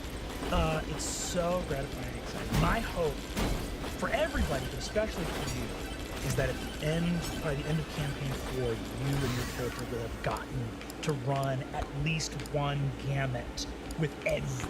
Like, oh, the guy, well, that's the thing is, people know we're starting with the soldiers, seekers, schemers, tables, but the future is long and exciting, and who knows what's going to happen. And I don't expect these tables to remain static. I think there's going to be a lot of kaleidoscope over the wing. It's so cool. And like really exciting. And on top of being able to play at the table with like the people I'm playing with for 10 years, like I realized the very first time I ever played with a Bria at all was doing Pirates of Leviathan with you. Yes! And that's the only time I've played with her as a player. This is my first time able to play with her both as player characters at the table. Luis, I've been playing with since before Vox Machina was a thing. It was part of my home game when the campaign was running before all this kicked off with all my voice actor friends. And so I've been looking for so many opportunities to play with him again, and I'm glad everyone got to see how awesome he is when we brought him in for Calamity. And you and him just, oh man. Damn. I love Luis. I went and got coffee with Luis because it's one of those things where it's like, we were both like first day of school. Like, I hadn't played, like, I had done Elden Ring once, and then I was going to come in and do Calamity. And Luis, you guys before the camera, and so we were meeting for the first time to be like, this winner of the store. And for that unfolding thing, immediately I was like, just the way he talked about these games, where no one is having more fun than Luis Carrazzo, and he is so deep in a love of storytelling and deep emotional truth, where you see for him, it's like for some people, play is serious business, and Luis Carrazzo play is serious business. Absolutely. And it's fucking awesome. Fucking cool. I'm just gonna keep gushing about the rest of the new cast too, so hang back there a second. It's important. We're gonna make sure we're talking about this. They're great. Bobby Damon, you guys, for bringing him in for campaign 3 and getting to watch you love him as much as we do, and due to story and schedule not able to have him with us the entire time, this was an opportunity to fully, meaningfully be like, no, he's not a guest. He's part of the cast. Yeah. We wanted it as much as you do, and now he's here, and he's dope, like, especially since his experience with campaign 3, knowing what he's in for, and has been thinking about the character that he's bringing to the table on this in some ways for a long time, and watching his exuberance and depth and intensity, and like, I want to be this. This is I cannot wait to bring this to the world. It's so cool. He is so good. What he is pulling, even from just the first couple episodes that we've recorded, we've recorded the first. I can say that we've recorded the first 4 episodes, right? Sure. We've recorded the first 4 episodes, which is the overture, which is this crazy thing we're doing where we're introducing all the characters all mixing and matching in each episode for the first 4 episodes before we sort of split off into the campaign of the different tables. But the Overture is a fun way, basically like an Overture and orchestra, for you to meet all the people and see what the deal with the world is. Rob, what's that? Oh, that got announced today, right? Sort of? Oh, am I wrong?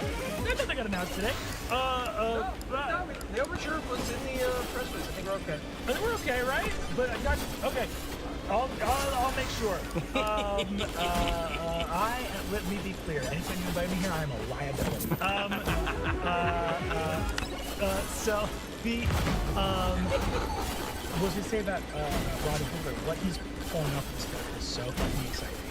And I also got to fly next to him and his amazing wife on the way back from Gen Con in Indianapolis.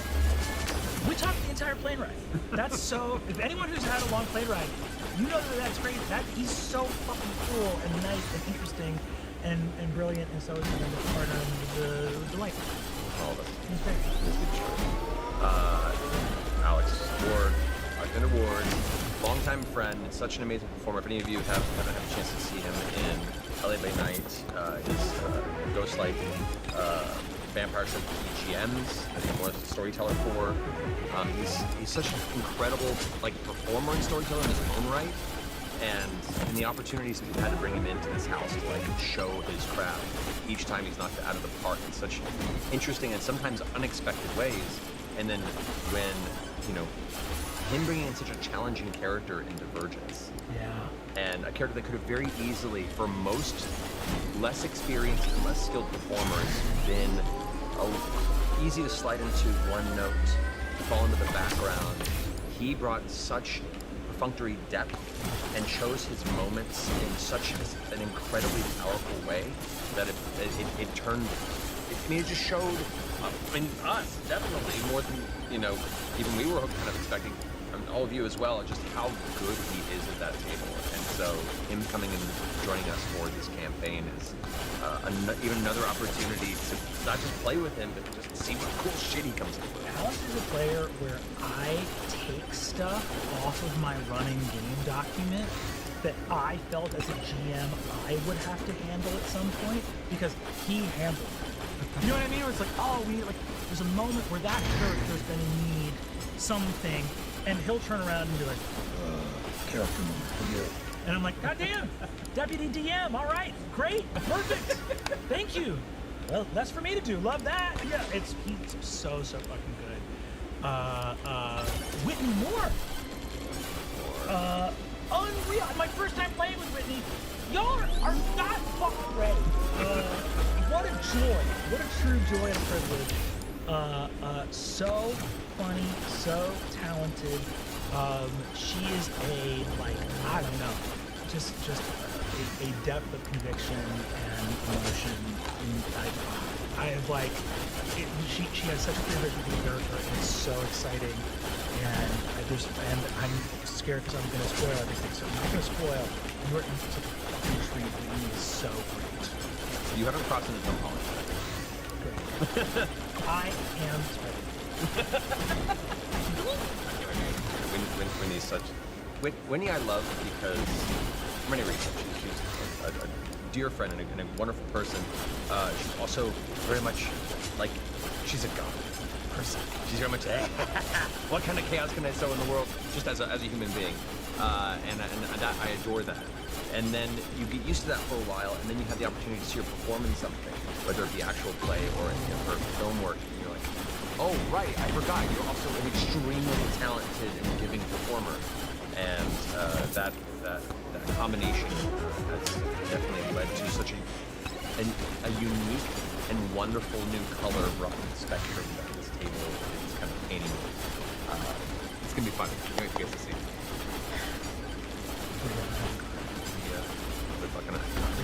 The way, truth, light. I'm gonna be great. I barely want to walk to the end of my driveway to get my mail without a real eye by my side.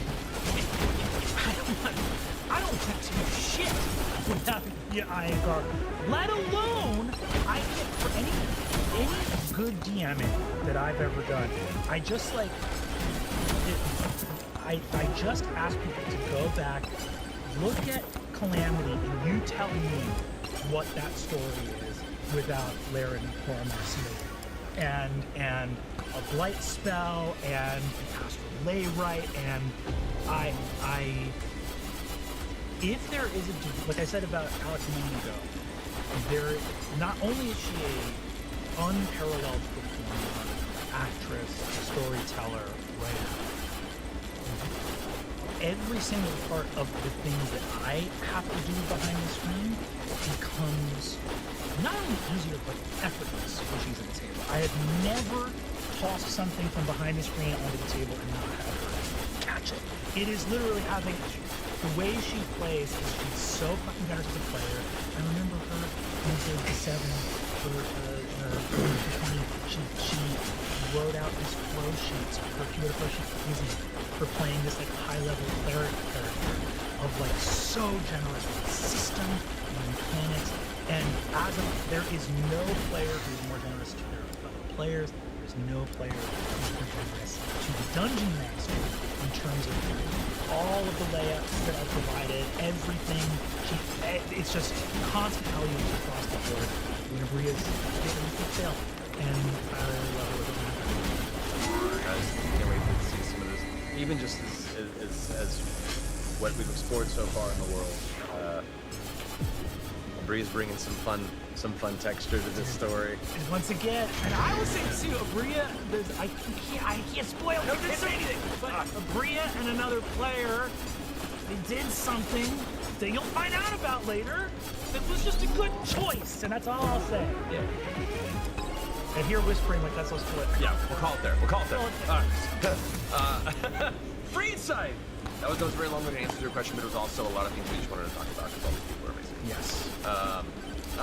Freeside asks, is this going to be a good jumping on point to bring our friends into the Critical Role fandom? Absolutely. This is brand new world, brand new story, brand new characters. You will start, like, I think we're gonna have some explainers for like basic lore stuff, but like my internal lore document for the world is like still a manageable number of pages. Like, you know what I mean? Like this is a great point to jump off. Like this place, there's a lot of big picture stuff that got nailed down so that we could sort of like hit the ground running. But yeah, you're gonna start knowing about as much as we know. It's an awesome place to get started. It's a world that is still revealing itself. The entry point to this series is the entry point for all of us. While we all kind of built our characters around the lore that was presented as we were developing the campaign bit, there's still such a vast part of it that is us experiencing the world and learning and understanding and grasping its ever unveiling epilogue for with you, the audience, at the same time. So we're kind of all on the ground floor of this together. It's so goddamn exciting. This one comes from Brock Turt. Thanks, Brock. Regretted to be a... Brock, what time period are you from? Will Brennan be allowed his almonds? Brock Turt, you're from the 1800s. You can't fool me. Will I be allowed my almonds? And the answer is... they couldn't stop me if they tried. Am I wearing the almond shirt? I think I am. That's me, making girl doll shoes, eating almonds, not enough shirts. Perfect. I think we actually have, since we started prepping for this in our kitchen, a good quarter of our entire cabinetry is just bags of almonds now. And I'm kind of not joking. It's like, you know, shovel coal into the steam, you know, the engine, the train keeps going. Yeah, we have 2 PAs that are on almond duty at any given point in time. Choo-choo! Yeah, you can come on board. There you go, exactly. And an almond suppository is a delight for the cast in.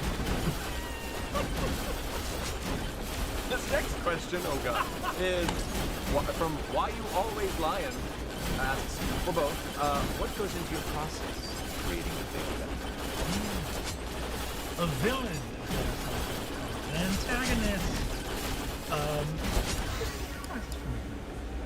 for me, first, it's finding a concept of villain, because that could be either just a terrible, cruel, Yes! vicious person that thrives in being that vicious. Like just a classic, a bad person that does bad things.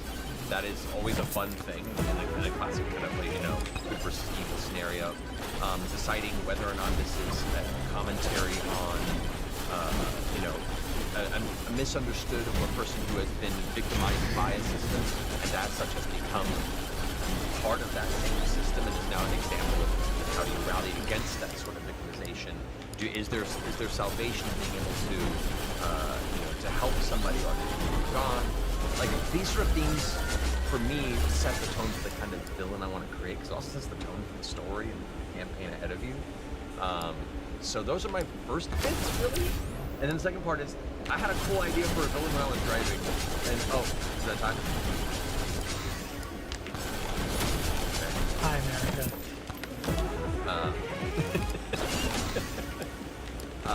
The other part is like driving the car being like, man, it'd be cool if the guy had like a giant red eye and shot lasers. You know, like then marrying those two things together. Like pick one from one cabinet, one from the other, and be like,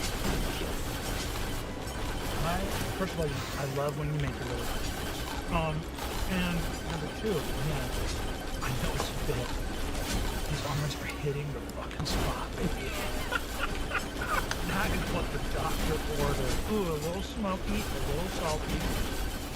Mamma mia. It's what the body needs. Now, I'm enjoying the almond so much that it did knock the thought out of me right out of the head. What were we talking about? make that. Villainy! What is evil? Evil is kind of like a there are wrinkles and a little bit of texture. I think that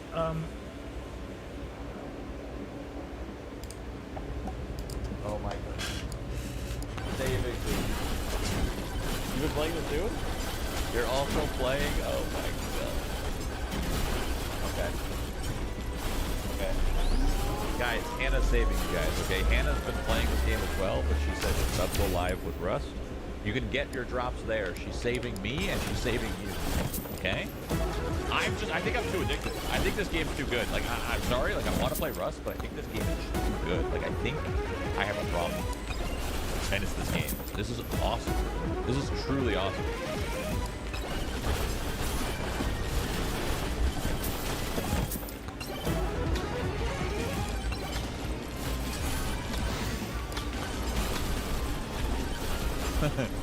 Link is bad. Vlad can suck it. Okay, at least we got a gun early.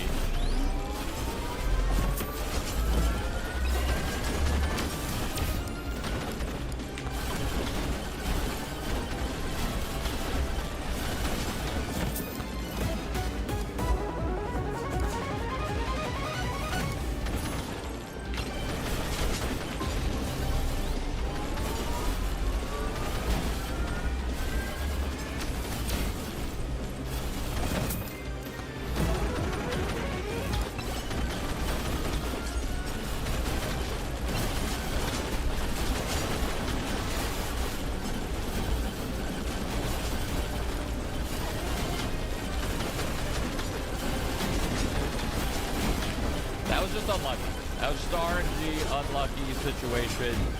Nothing more, nothing less. Just unlucky.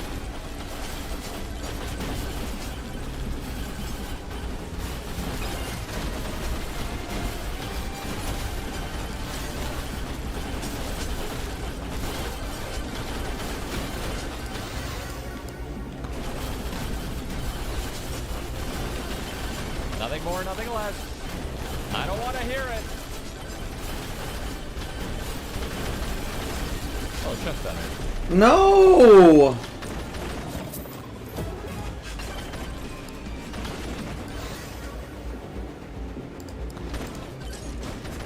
I was having such a good run.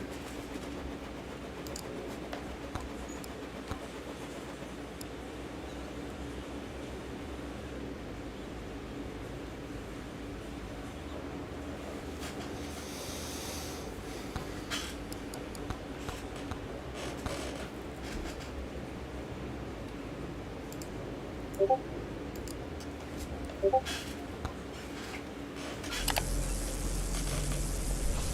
had a whole intro section here. We're skipping that. I don't think you need me to tell you that when a character can do this,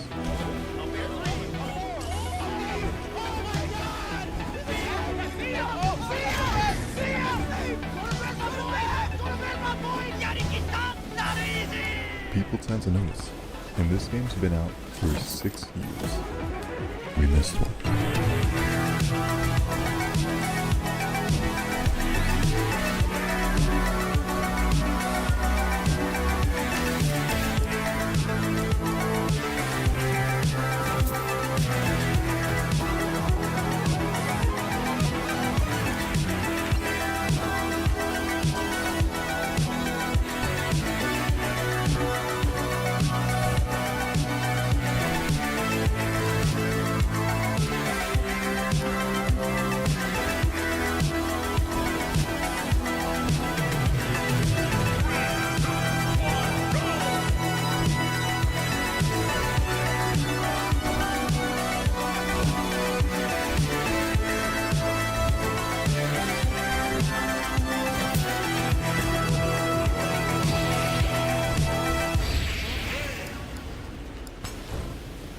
So yeah, the Sword Fighter can 0 to death every character in Smash Ultimate. You'd be right to wonder whether or not any of those combos were true, and that's what we're going to cover today. But the short answer is yes. And look, if that was all that I had for you today, this wouldn't be the biggest deal. Plenty of characters have had 0 to death concepts explored, but only a very select few see actual use. He might just be dead. He might just be dead. Because the ones that do tend to be short and simple. If it requires a weird setup or an insane amount of execution, you're much less likely to see it in practice. And we require neither. Our setup is this, or this, or this, or this, or this, or you get there. And the execution is incredibly simple for 2 reasons. The first is that our aerials simply deal so much damage, it only takes a 3-hit combo for Sword Fighter to bring an opponent from 0 to kill percent. And that's the second reason. This is kill percent because of one move.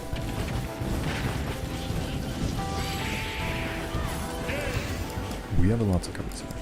I spent the last 3 months labbing out dozens of 0 to death combos for what might be the most underrated character in Smash Ultimate. And today, I'm gonna share with you as much as I can.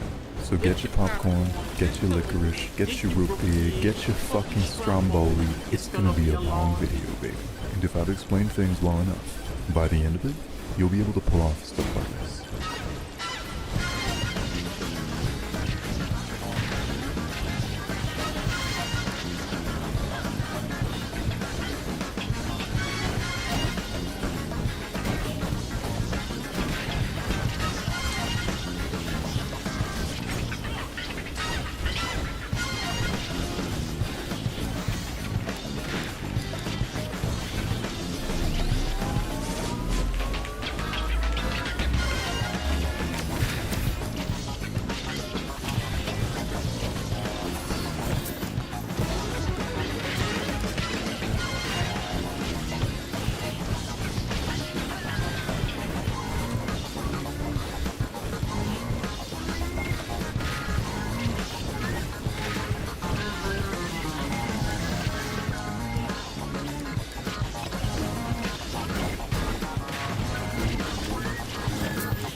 Now I'm going to teach you how to do that.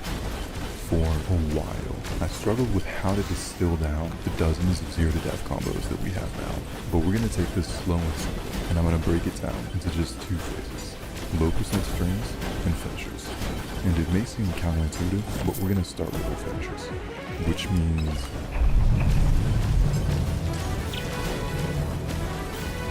Hero Spin is the third option for me Sword Fighters LP. Comes out frame 8 with a different version on the ground and in the air. It's just the purple version of the Link spin attacks. The thing is, Sword Fighter's version of this move is much stronger. And whereas it can be a decent kill move for the Lynx, And now we're just gonna go Nair on the low recovery. The turnaround up B, so smart. It didn't kill. I can't believe that up B didn't kill. it's absolutely busted for us. This is supposedly balanced out by giving the character a worse recovery, but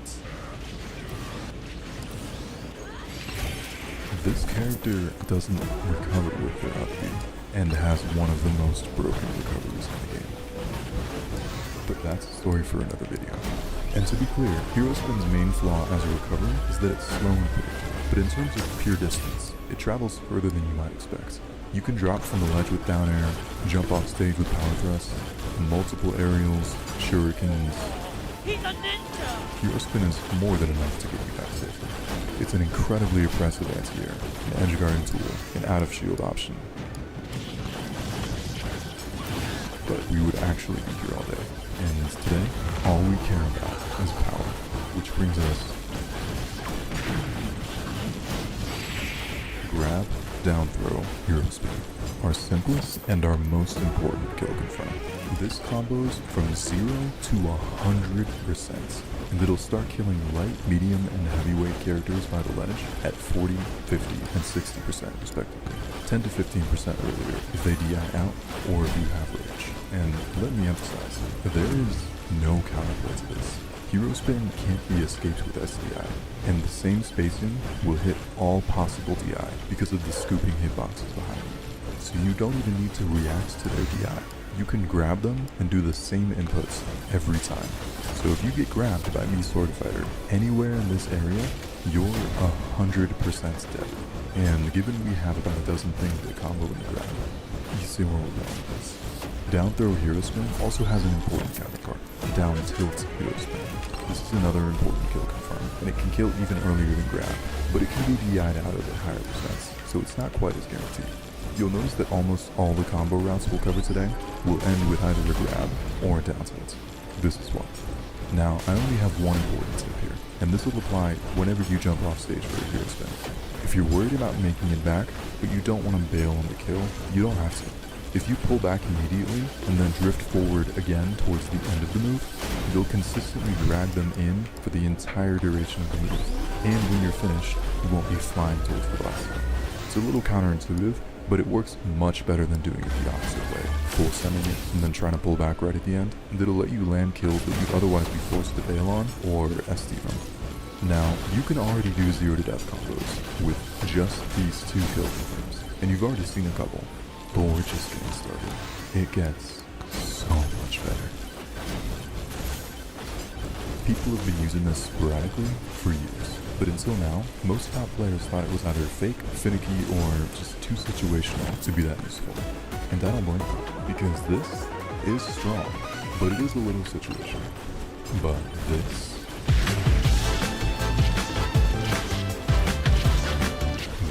is busted. If you extend your range by doing a dash, slingshot, double jump back air, you will fly higher, further, and faster, easily comboing the hero spin over a huge percent window. This method also allows you to adjust your spacing by delaying your double jump, dashing further forward before you jump, or even dashing backwards to hit opponents directly above you. Once you've landed the back air, the rest is an auto combo. Special moves can be held down and buffered indefinitely in this game, so pressing or holding up diagonally towards them, and the B, and the B will cast hero spin. Why did I write that? Will cast hero spin on the first possible frame without having to time it. Performing bare hero spin like this sends you so far, in fact, that a lot of characters can't escape this with any amount of DI, particularly floaty characters and those with bigger hurt cancels. Smaller, faster falling characters can DI out on the throw to avoid the full combo, but one of the reasons that this is so powerful is that people are heavily incentivized not to DI out on their throws. If they do, and you instead go directly for a hero spin,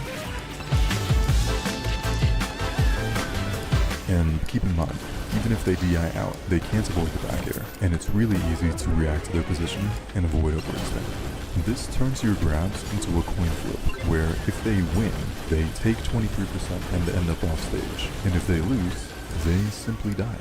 Bear Hero Spin works on every character in the game, and is generally true from 20 to 35 on lightweights, 30 to 45 on midweights, and 35 to 60 on heavies. This will vary based on a character's weight and fall speed, but all characters fall somewhere in this range. And before we move on, a couple other things you should know. About halfway through those weight-based percent windows.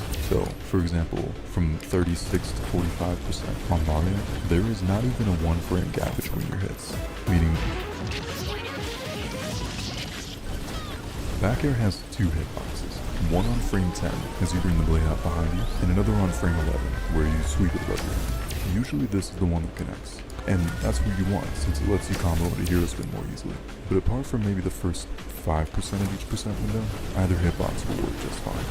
Rounds 10 to 20%, by the way, down throw into full hop back air, double jump back air, hero spin is an incredibly powerful non-committal jump read because that second back air will true combo into a hero spin if they jump. The most important tip, Bear Hero Spin isn't just true after a grab. On DIN or against floaties, you can true combo Bear Hero Spin after a down tilt or a forward air.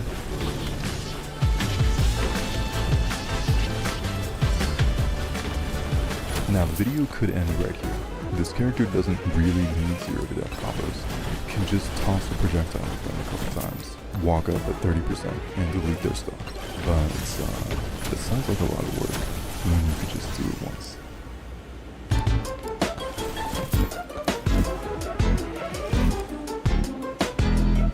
I did promise you 0 to deaths, didn't I? The core combo we're gonna look at today is down tilt, back air, grab. Simple as it looks. Just down tilt, dash forward into an attack cancel back air, hold forward as you're landing to turn around, and then grab. Usually this is enough to get the job done, because when most people get hit by this, they'll just hold. Hey buddy. Yes, thank you. They'll just hold shield. Okay.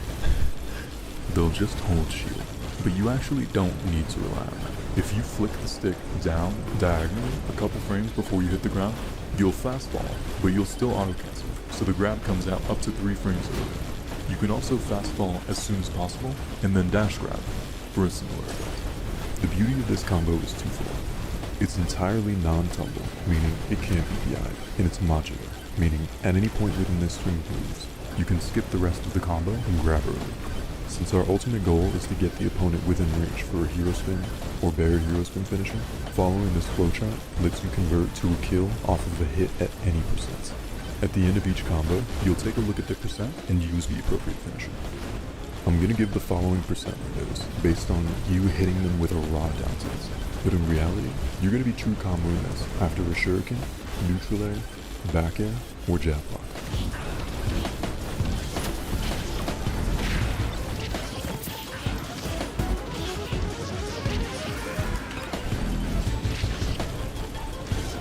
For example, the full combo works when you land a down tilt anywhere from 5 to 20%, or when you land a shuriken from 0 to 15, a neutral air from 0 to 10, or a back air from 0 to 5%. I hope that makes sense, and I'll put some text on screen to help with that. In this same percent range, you can also skip the back air, going directly for down tilt grab.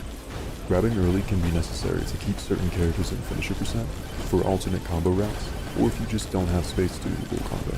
Above 20%, you'll skip down tilt entirely, going directly for grab after a back air or a shuriken. And from 30% onward, you're either going for tech chases and jab blocks with back air or neutral air, or my personal favorite, continuing the true combo grab off of a shuriken.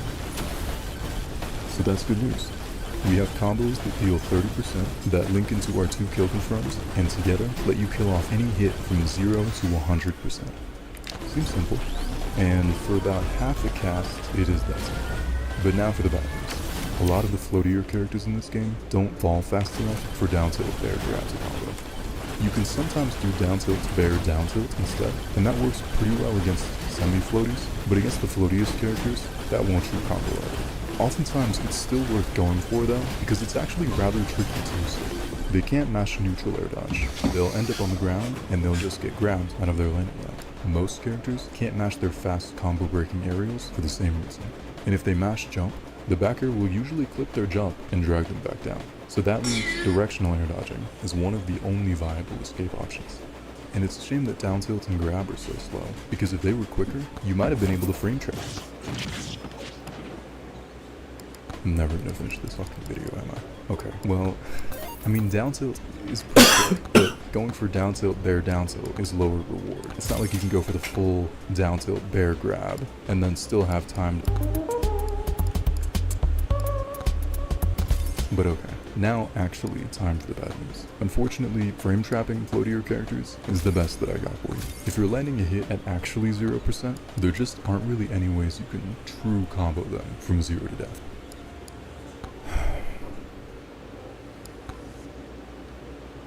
Well, unless you're on a stage with platform.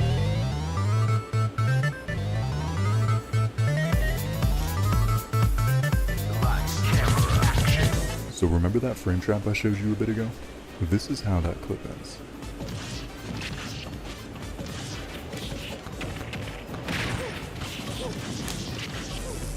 And this is my favorite part of the video. Our combo game becomes even more broken near platforms. So today I'm going to show you 4 different ways you can use them to extend your combos, which together allow you to kill almost any character at any percent anywhere on the stage. And the first is back air grab. Auto-canceled back air into a grab on the platform is going to be your bread and butter on all but the floatiest characters. And there are 2 ways to accomplish this, with a full hop, which requires a frame perfect back air, or my preferred method, with a double jump and then a fastball, which gives you more control over your spacing and allows you to hit any DI. This will true combo into grab or down tilt on most mid-weights from 10 to 25%, or on heavies from 20 to 45, meaning it's a fantastic option for doing a full 0 to death after you land back air or neutral air in 0%. But honestly, you can and should go for this, even if you get the grab at a lower percent. The opponent ends up in this awkward spot, just sitting on the platform, shielding, and they need to react to the fact that their air dodge or their double jump didn't come out, and either jab or spot dodge to escape the incoming grab. Oh, and did I mention that at 0%, most characters will get knocked down onto the platform after a down throw, and the back air can jab lock them? You can do whatever you want to them here, but we'll get to that in the next chapter. Right now, let's talk about our next platform extension.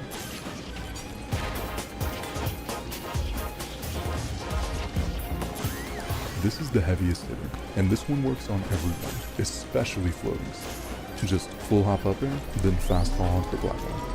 From here, you can now do a double jump back air in either direction, which will combo into a hero spin for the kill.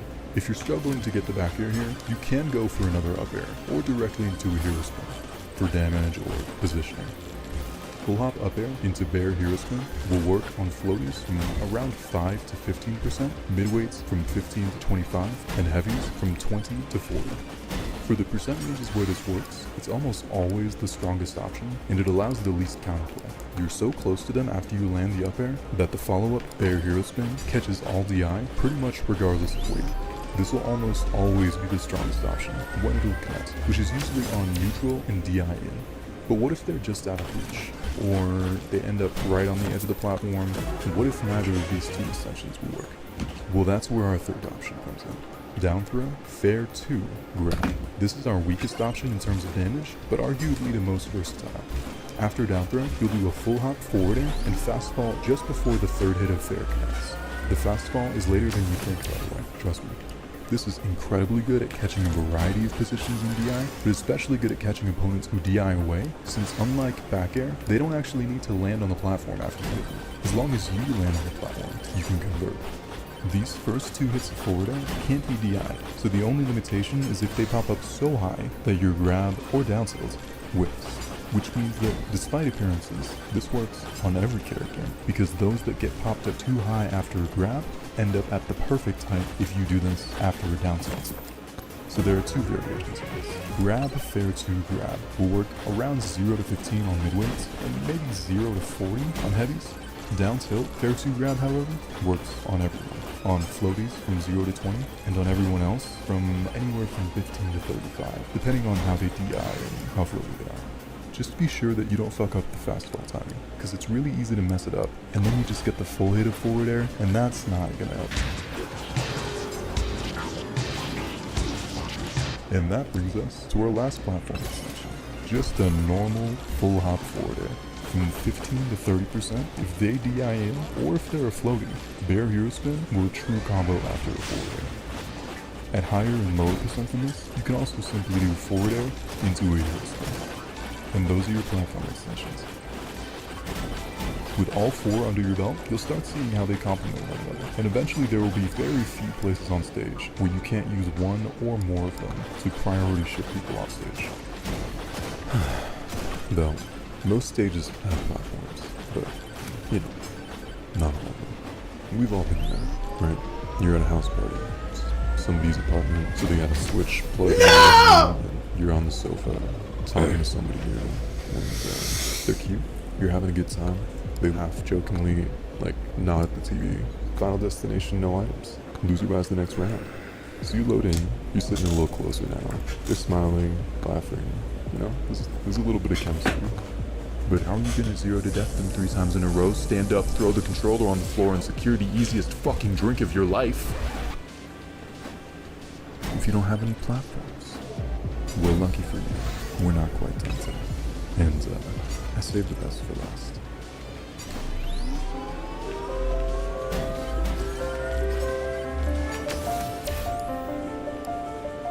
This is the absolute pinnacle.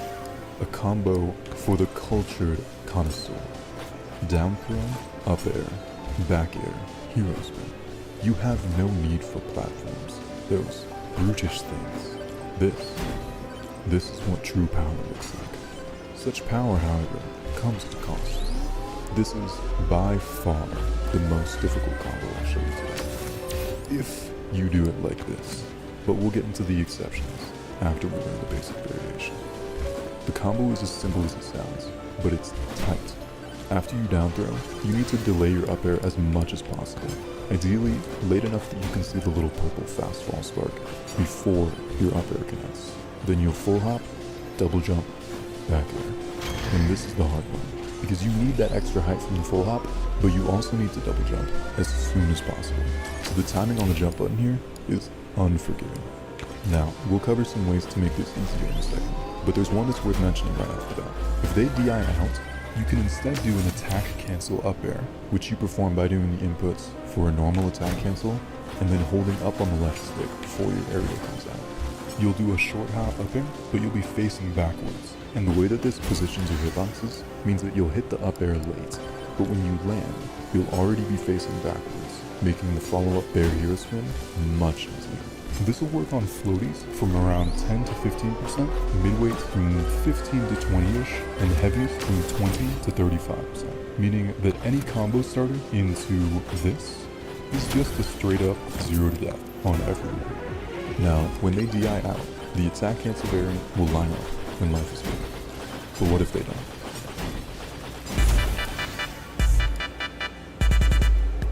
You know where we're going with this by now. I'm going to show you 4 scenarios where this is much easier. The first is against big boys. Just the basic variation of this combo is very realistic on heavies. They don't go as high, and they're so chunky you don't even need to jump that high to hit them. They also tend to have the worst escape options, making it even more lenient than it would be based on their physics alone. The second scenario is something that we've already touched on a little bit, opponents on platforms. This is why full hop up air onto the platform works so well, and in a similar vein, poking opponents with an up air from below the platform is incredibly strong. Remember how earlier I showed you how back air can jab lock people onto the platform? This is how that clip ends.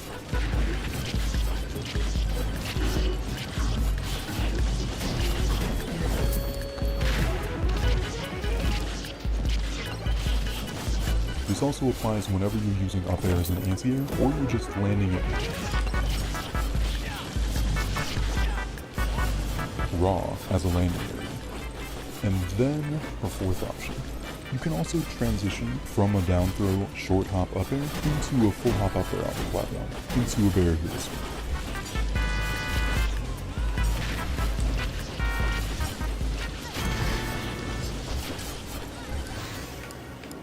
Okay, there is so much more that I can't fit into this video. But to finish us off here today, I'm gonna rapid fire off a couple final kill confirms that are too important not to mention. So, without further ado,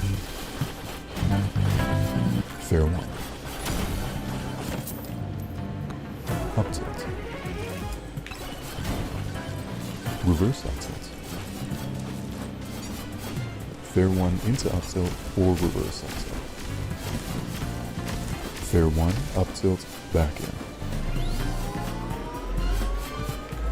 up air, the strong and weak hit, down tilt, attack cancel back air, fast fall,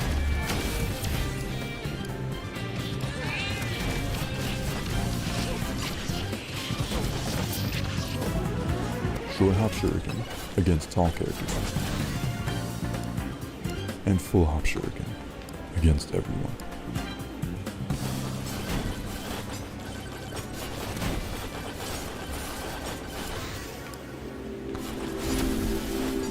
In 2023 and 2024, this character saw, by far, their most time in the spotlight, thanks to a couple breakout performances and a couple great videos showcasing the recent advances in the meta. A couple of top players like Mia and Kananabe have even kinda picked up Sword Fighter as a secondary, and yet, somehow, still, nobody knows just how broken this character is. I'm relatively new to this game, so I'm not nearly good enough to be the one that brings this character to the big screen. But I genuinely believe that with what I've showed you today, you all could break this game wide open. It's only a matter of time. So yeah, that's all I have for you today. But until next time, get out there and break this game for me, would you?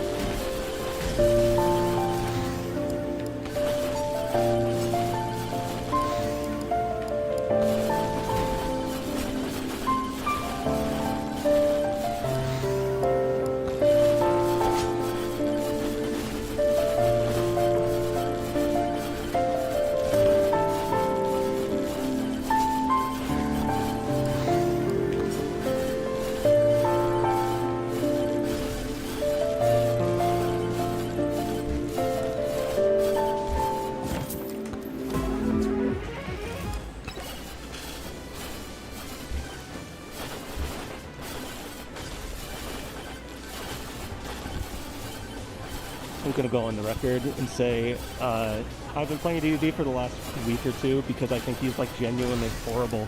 I do think he's bottom 1, and I'm just like shocked at how bad he is. Oh my gosh! Shut up! Shut up! Shut the hell up! DDD is a weird character. He's a super heavy, one of 7 on Ult's roster, and if there's any archetype that was built to a lot weird character design, it's these guys. Usually, most super heavies are built to lean really hard into some part of Smash, which means that their moveset is likely to have some extremely powerful stuff. What the fuck happened to that stock? Bowser's got great range and damage, Donkey Kong has the best grab game, Ganondorf has the strongest attacks, K. Rool has the best armor, and Incineroar is the best at drooling on the controller. And DDD was built to be ultimate sledge-trapping heavyweight, but the way he's talked about in the competitive scene would have you believe he was actually built to be the game's designated laughingstock. This character has a lot holding him back. So much so that I've been using the same document since 2021 to beat every DDD I've come across, and I haven't had to update it once.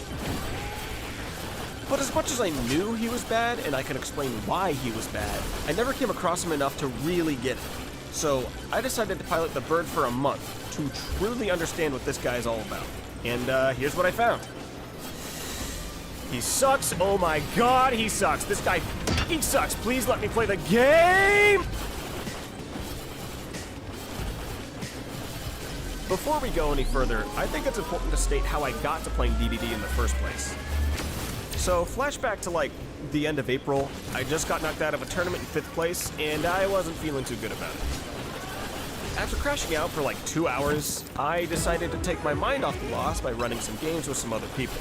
And who better to walk in at this moment than fucking Snickledorf. King DDD. That is the rudest thing anyone has ever said to me.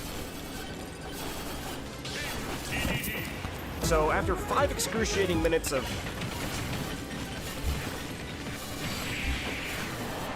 my immediate thought was, wow, this character is really bad. Let's keep playing it.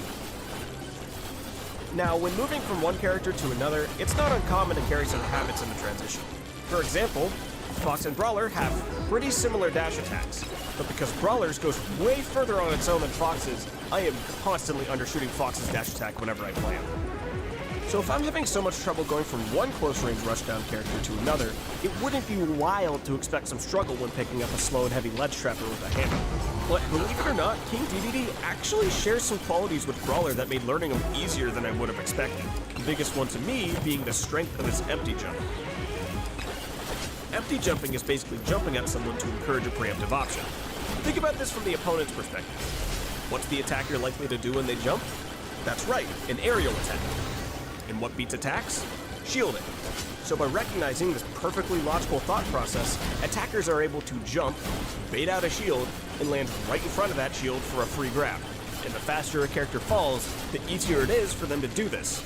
King DDD not only falls about as fast as me Brawler, but he also has high gravity, multiple jumps, and a command grab that he can fall on people with. All of these traits give him a startling amount of vertical proficiency, which is absolutely ripe for abuse. Trying to challenge this vertical speed by being directly below him is deceptively risky. It opens players up to all kinds of timing and attack mix-ups, between grab and inhale and landing there and landing there, and because it's such a consistent source of punishes against other characters, which usually only have one jump, unfamiliar players were giving me this situation basically all the time. And if they were unfamiliar enough to let me get the grab, then there's a good chance they're going to hold the wrong direction on up air, which, hey, I'm happy to take those stocks.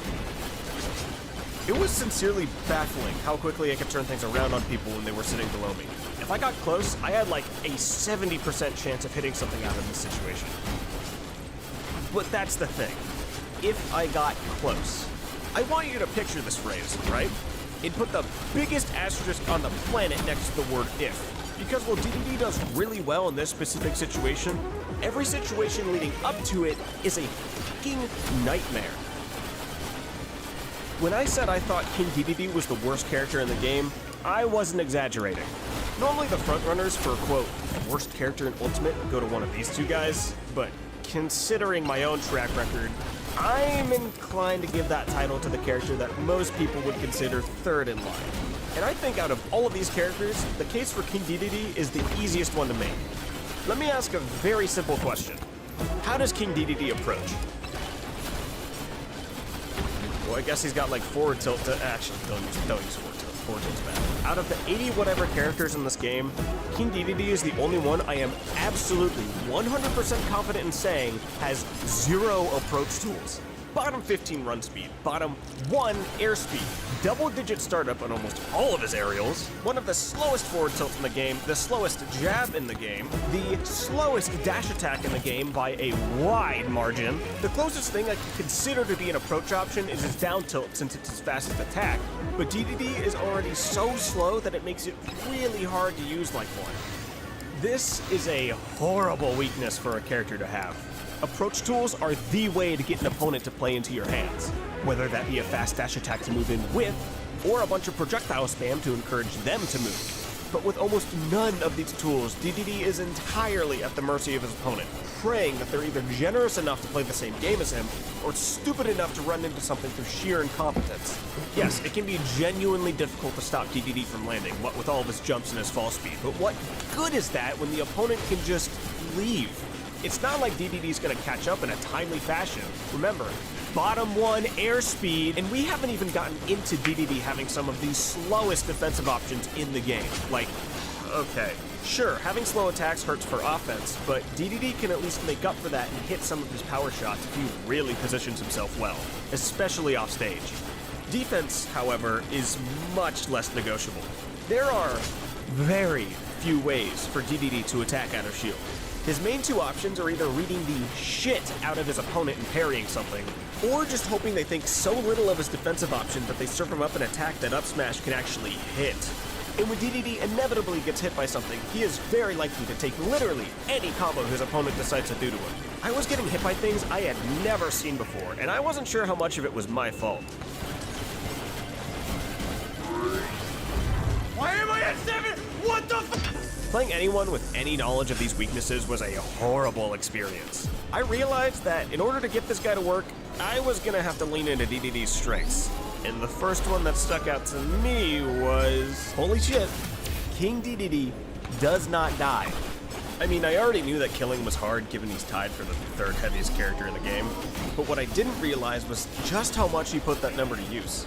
A big weakness with a lot of super heavy characters like DDD is that they tend to have pretty vulnerable recoveries. It's a built-in defense that they're heavy enough to not get launched too far away from the stage for a while, but once they need to recover from far off stage, their path gets pretty easy to intercept. Unless you're Nano Ash, what the hell is this guy?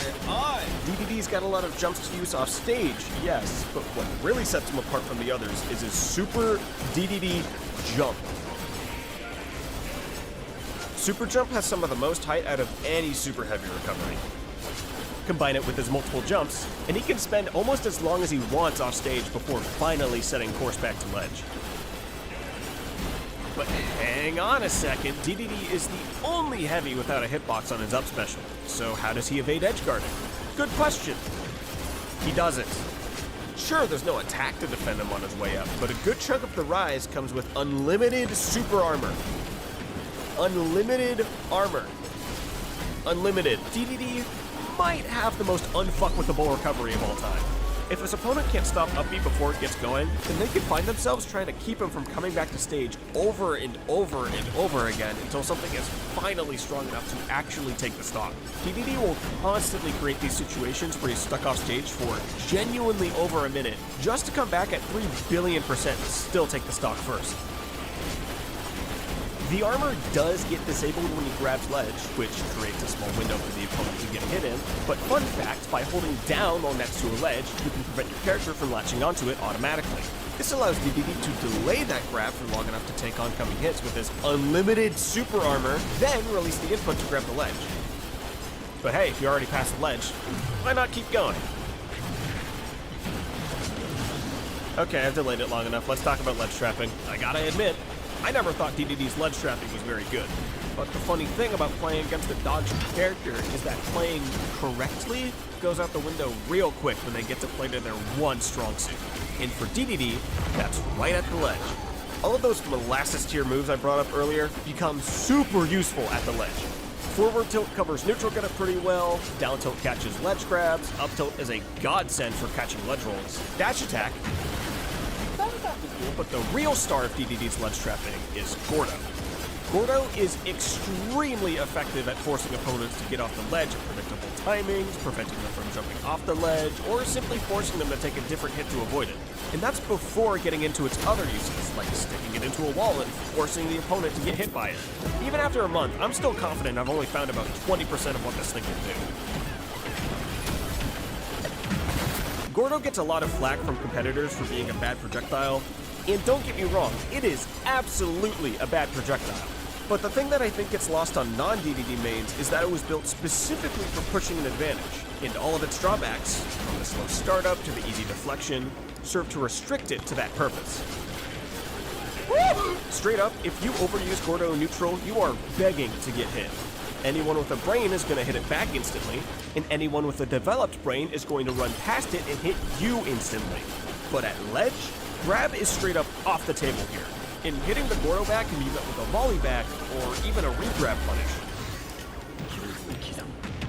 It's not surprising that most people choose to either wait out the Gordo or get up between its bounces. But with how variably DDD can check this thing out, it can be really hard to tell where the Gordo is going to end up. And that choice paralysis can give DDD ample time to... I do have a bit of a personal distaste for how DDD specifically goes about ledge trapping.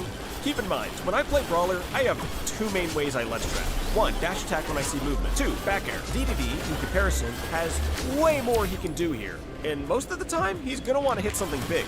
It is weird trying to come up with the right option while ledge trapping. And a lot of the time, I just straight up forgot that I had Gordo and ended up doing something stupid instead. Playing support for Gordo wasn't something I couldn't work around, but it was by far the biggest learning curve in this whole experiment. I think the best example for how I didn't mesh with DDD's kit was probably Jet Hammer. It looks like a pretty standard big and slow move, but between its deceptively fast startup after release, the fact that it hits below ledge, and its frame 1 armor, it's actually got some strong use cases to it. But I can't say I was very interested in using this move conventionally. There's a lot more I could say about DDD, but I hope I shed some light on what he's all about. I can't say I became a master of the character, much less proved on any level that he's worth it, but I can say that he's responsible for some of the funniest clips on my hard drive. There aren't a whole lot of other characters that can fall 200 feet in half a second and land a spike at the bottom blast zone and cause an instantaneous rage quit. I'm not going to pretend that I set out on this experiment to prove DDD's viability. No, I was fully taken in by how bad he felt to use. And, yeah, he's still pretty bad. When the first bit of knowledge a DDD player imparts onto me is how to properly camp at ledge, that tells me everything I need to know about how effective of a fighter he is. But despite his many weaknesses, I was still having a lot of fun. Honestly, playing him was probably the most engaged my local Smash scene has been with my gameplay in a very long time. It's not too often the whole venue pops off for you beating someone seated 6 places below you.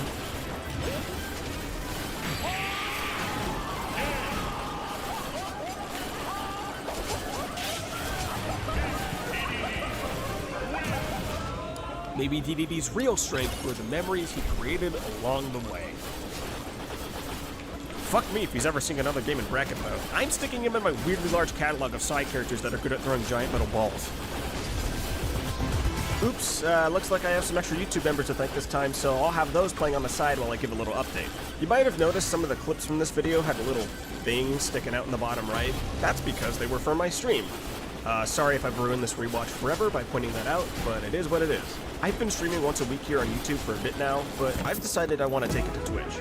So you can catch me there at twitch.tv/firethepyro_. Some freak took Fire the Pyro without an underscore like 8 years ago. The current plan is to be live every Tuesday at 8 p.m. and then add some extra days of the week when I feel more comfortable. So stop by if you'd like to see what I'm up to. I hope to have a bonus DDD video up shortly after this one, which I'll add to the end card if it's available. That's all for me. Thanks for watching, please subscribe, yada yada. Normal outro, go!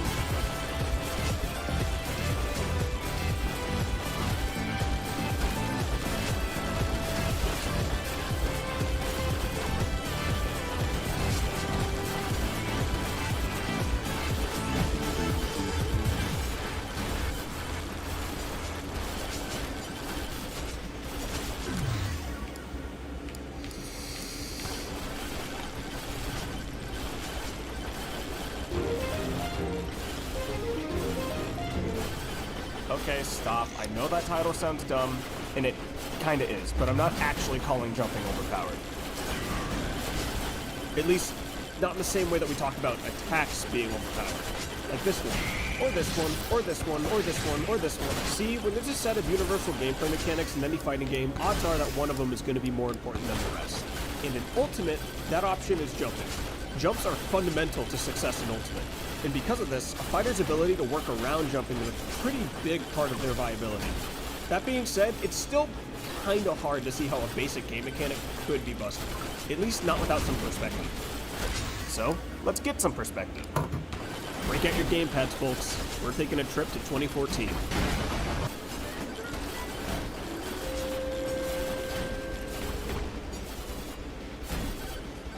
In Smash 4, shields were crazy good. They had a ton of health, almost never got poked, and most importantly, were super fast to drop, which made it really easy to respond out of shield. Sure, some attacks had so much pushback on block that they practically spaced themselves, but landing a perfect shield would nullify that. And most attacks had enough N-lag to be punished for one too. Because of how reliable they were, shields were the defining option of Smash 4. So characters' viability kinda hinged on how well they could handle that. And broadly speaking, fighters had two ways to deal with shields. Good range, or a good grab game. Not only did both of these counter shield, but they also tended to synergize with it as well. So characters needed at least one or the other to contend in the meta. Seriously, a good grab game was so important for viability that it's actually faster to list off the high tiers that didn't have one. And even then, they compensated by being so oppressive in other ways that their opponents were pretty much forced to take throws. On the other end of the tier list, DK and Bowser languished in the low tier until balance patches gave them extremely potent combo throws that almost single-handedly turned them into more viable counter picks, even if their new design was questionable. In Smash 4, everybody's doing one thing. Everybody's doing their one thing over and over and hitting your shield. Everybody just sitting in shield and waiting. Donkey Kong says, fuck that, get the hell out of your shield, you're dead. What the? So yeah, Smash 4 is centralized around this fucking thing. So what? Well, fast forward to Ultimate, and shields are a bit more,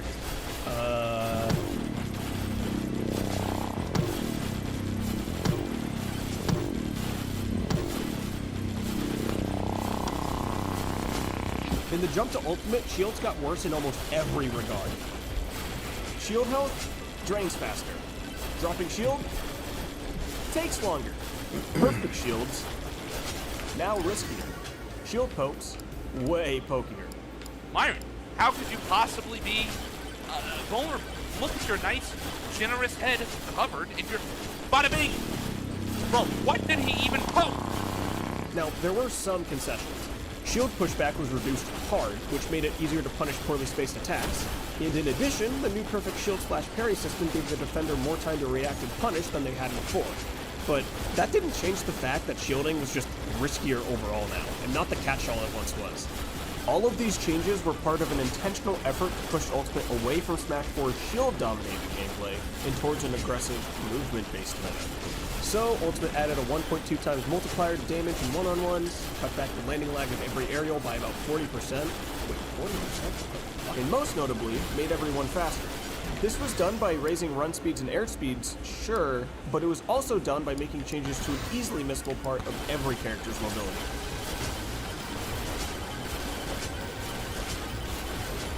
Jump squat is the wind-up for jumping off the ground.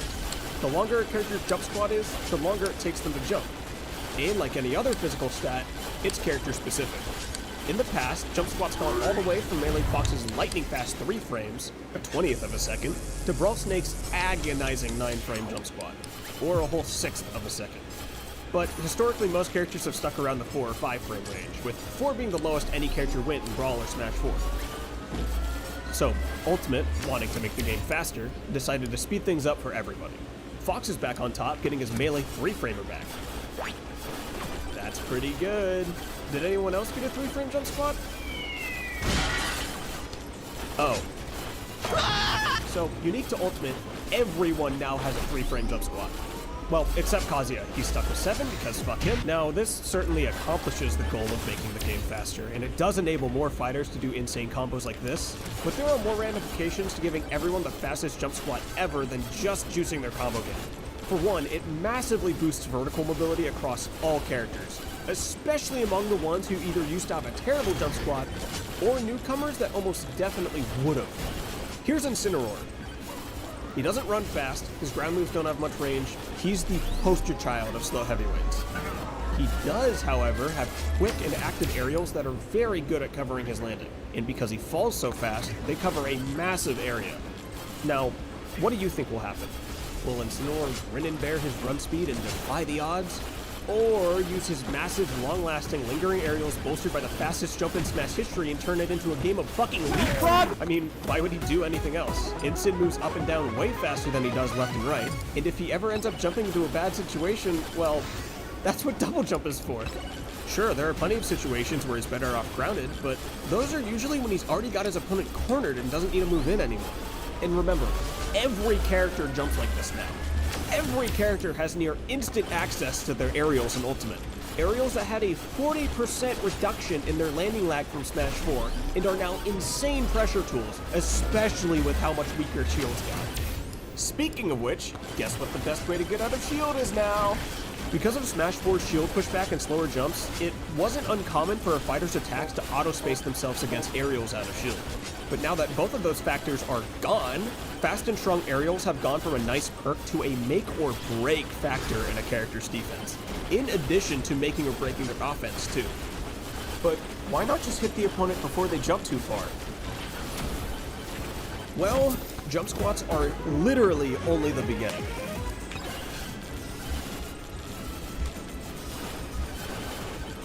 Pop quiz. In Smash 4, how long does it take Mario to jump over his own height? That is, how quickly can he go from here to here? The answer is 13 frames, just shy of a quarter second. How about in Ultimate? His jump squat got cut down by 2 frames, so doing the math, it should be around 6. Mario takes 6 frames to clear his own head, or a tenth of a second. As you can probably guess by now, massively sped up jumps are a universal buff in Ultimate, which was a change intended to make jumping feel more responsive. 実は極端に強い上昇速度を最初に与えています。そして数フレーム間、落下速度も極端に強くしています。キュッと減速後、落下速度を普通に戻しています。これをしている理由は、プレイヤーの反応が少し遅れても対処できるようにしているためです。なかなかこういうの気がつかないでしょう。 It's true, this new jump does feel great to use, but to play against? They might have made jumps a bit too responsive. Here's the thing, out of the 89 characters in Ultimate, 54 of them can jump over their own height in 7 frames or less. That's 60% of the roster able to jump over stuff like dash attacks, low projectiles, grabs, low pokes, whatever, in about a tenth of a second. Dashing away couldn't dream of moving that fast. Because of this, stopping a character from jumping is harder than it's ever been, and a lot of moves that previously were great at stopping jumps from happening just can't anymore, even if the move technically got buffed. And because jumps rise faster, that also means they start falling faster. So right after slipping out of pressure, the jumper can see if their opponent overextended, and if so, drop down with one of their super lagless aerials, and why would you do anything else? So, like how viability in Smash 4 was largely based on how well a character can handle strong shields, viability in Ultimate comes down to how well a character can handle strong jumping. And looking at the latest tier list, that's pretty apparent. After the bottom 2 fighters, who kinda just can't do anything, the low tiers are filled with zoners that struggle to safely cover themselves against jump-ins, characters with recoveries so dependent on their double jump that losing it is a death sentence, and characters that, honestly, just aren't built to take advantage of high verticality. Getting further up the tier list, characters become more rewarded for leaning into Ultimate's design, having things like recoveries that don't rely heavily on double jump, better aerials for starting combos, out of shield options to punish landing aerials, extremely high jumps for catching panic jumps, large hitboxes that win air-to-air interactions, great air mobility to weave around attacks, strong and spammable anti-airs. By the time we get to the top tier, characters usually hold multiple of these traits at once. Insane verticality, fantastic aerials, unreactable degrees of speed, or playstyles disgustingly oppressive to jumps. Wanna know why Steve is the best character in the game? It's because he closes off all methods of approach except jumping at him from really high up, then spams a billion anti-airs that all do upwards of 50%, and not playing this game just lets him farm for more resources. Obviously, jump management isn't the end-all be-all of viability, but looking at Ike, a character that jumps and nothing else, and Kazuya, a character that stops jumps and nothing else, and seeing that they're on nearly opposite sides of the tier list, it's hard to ignore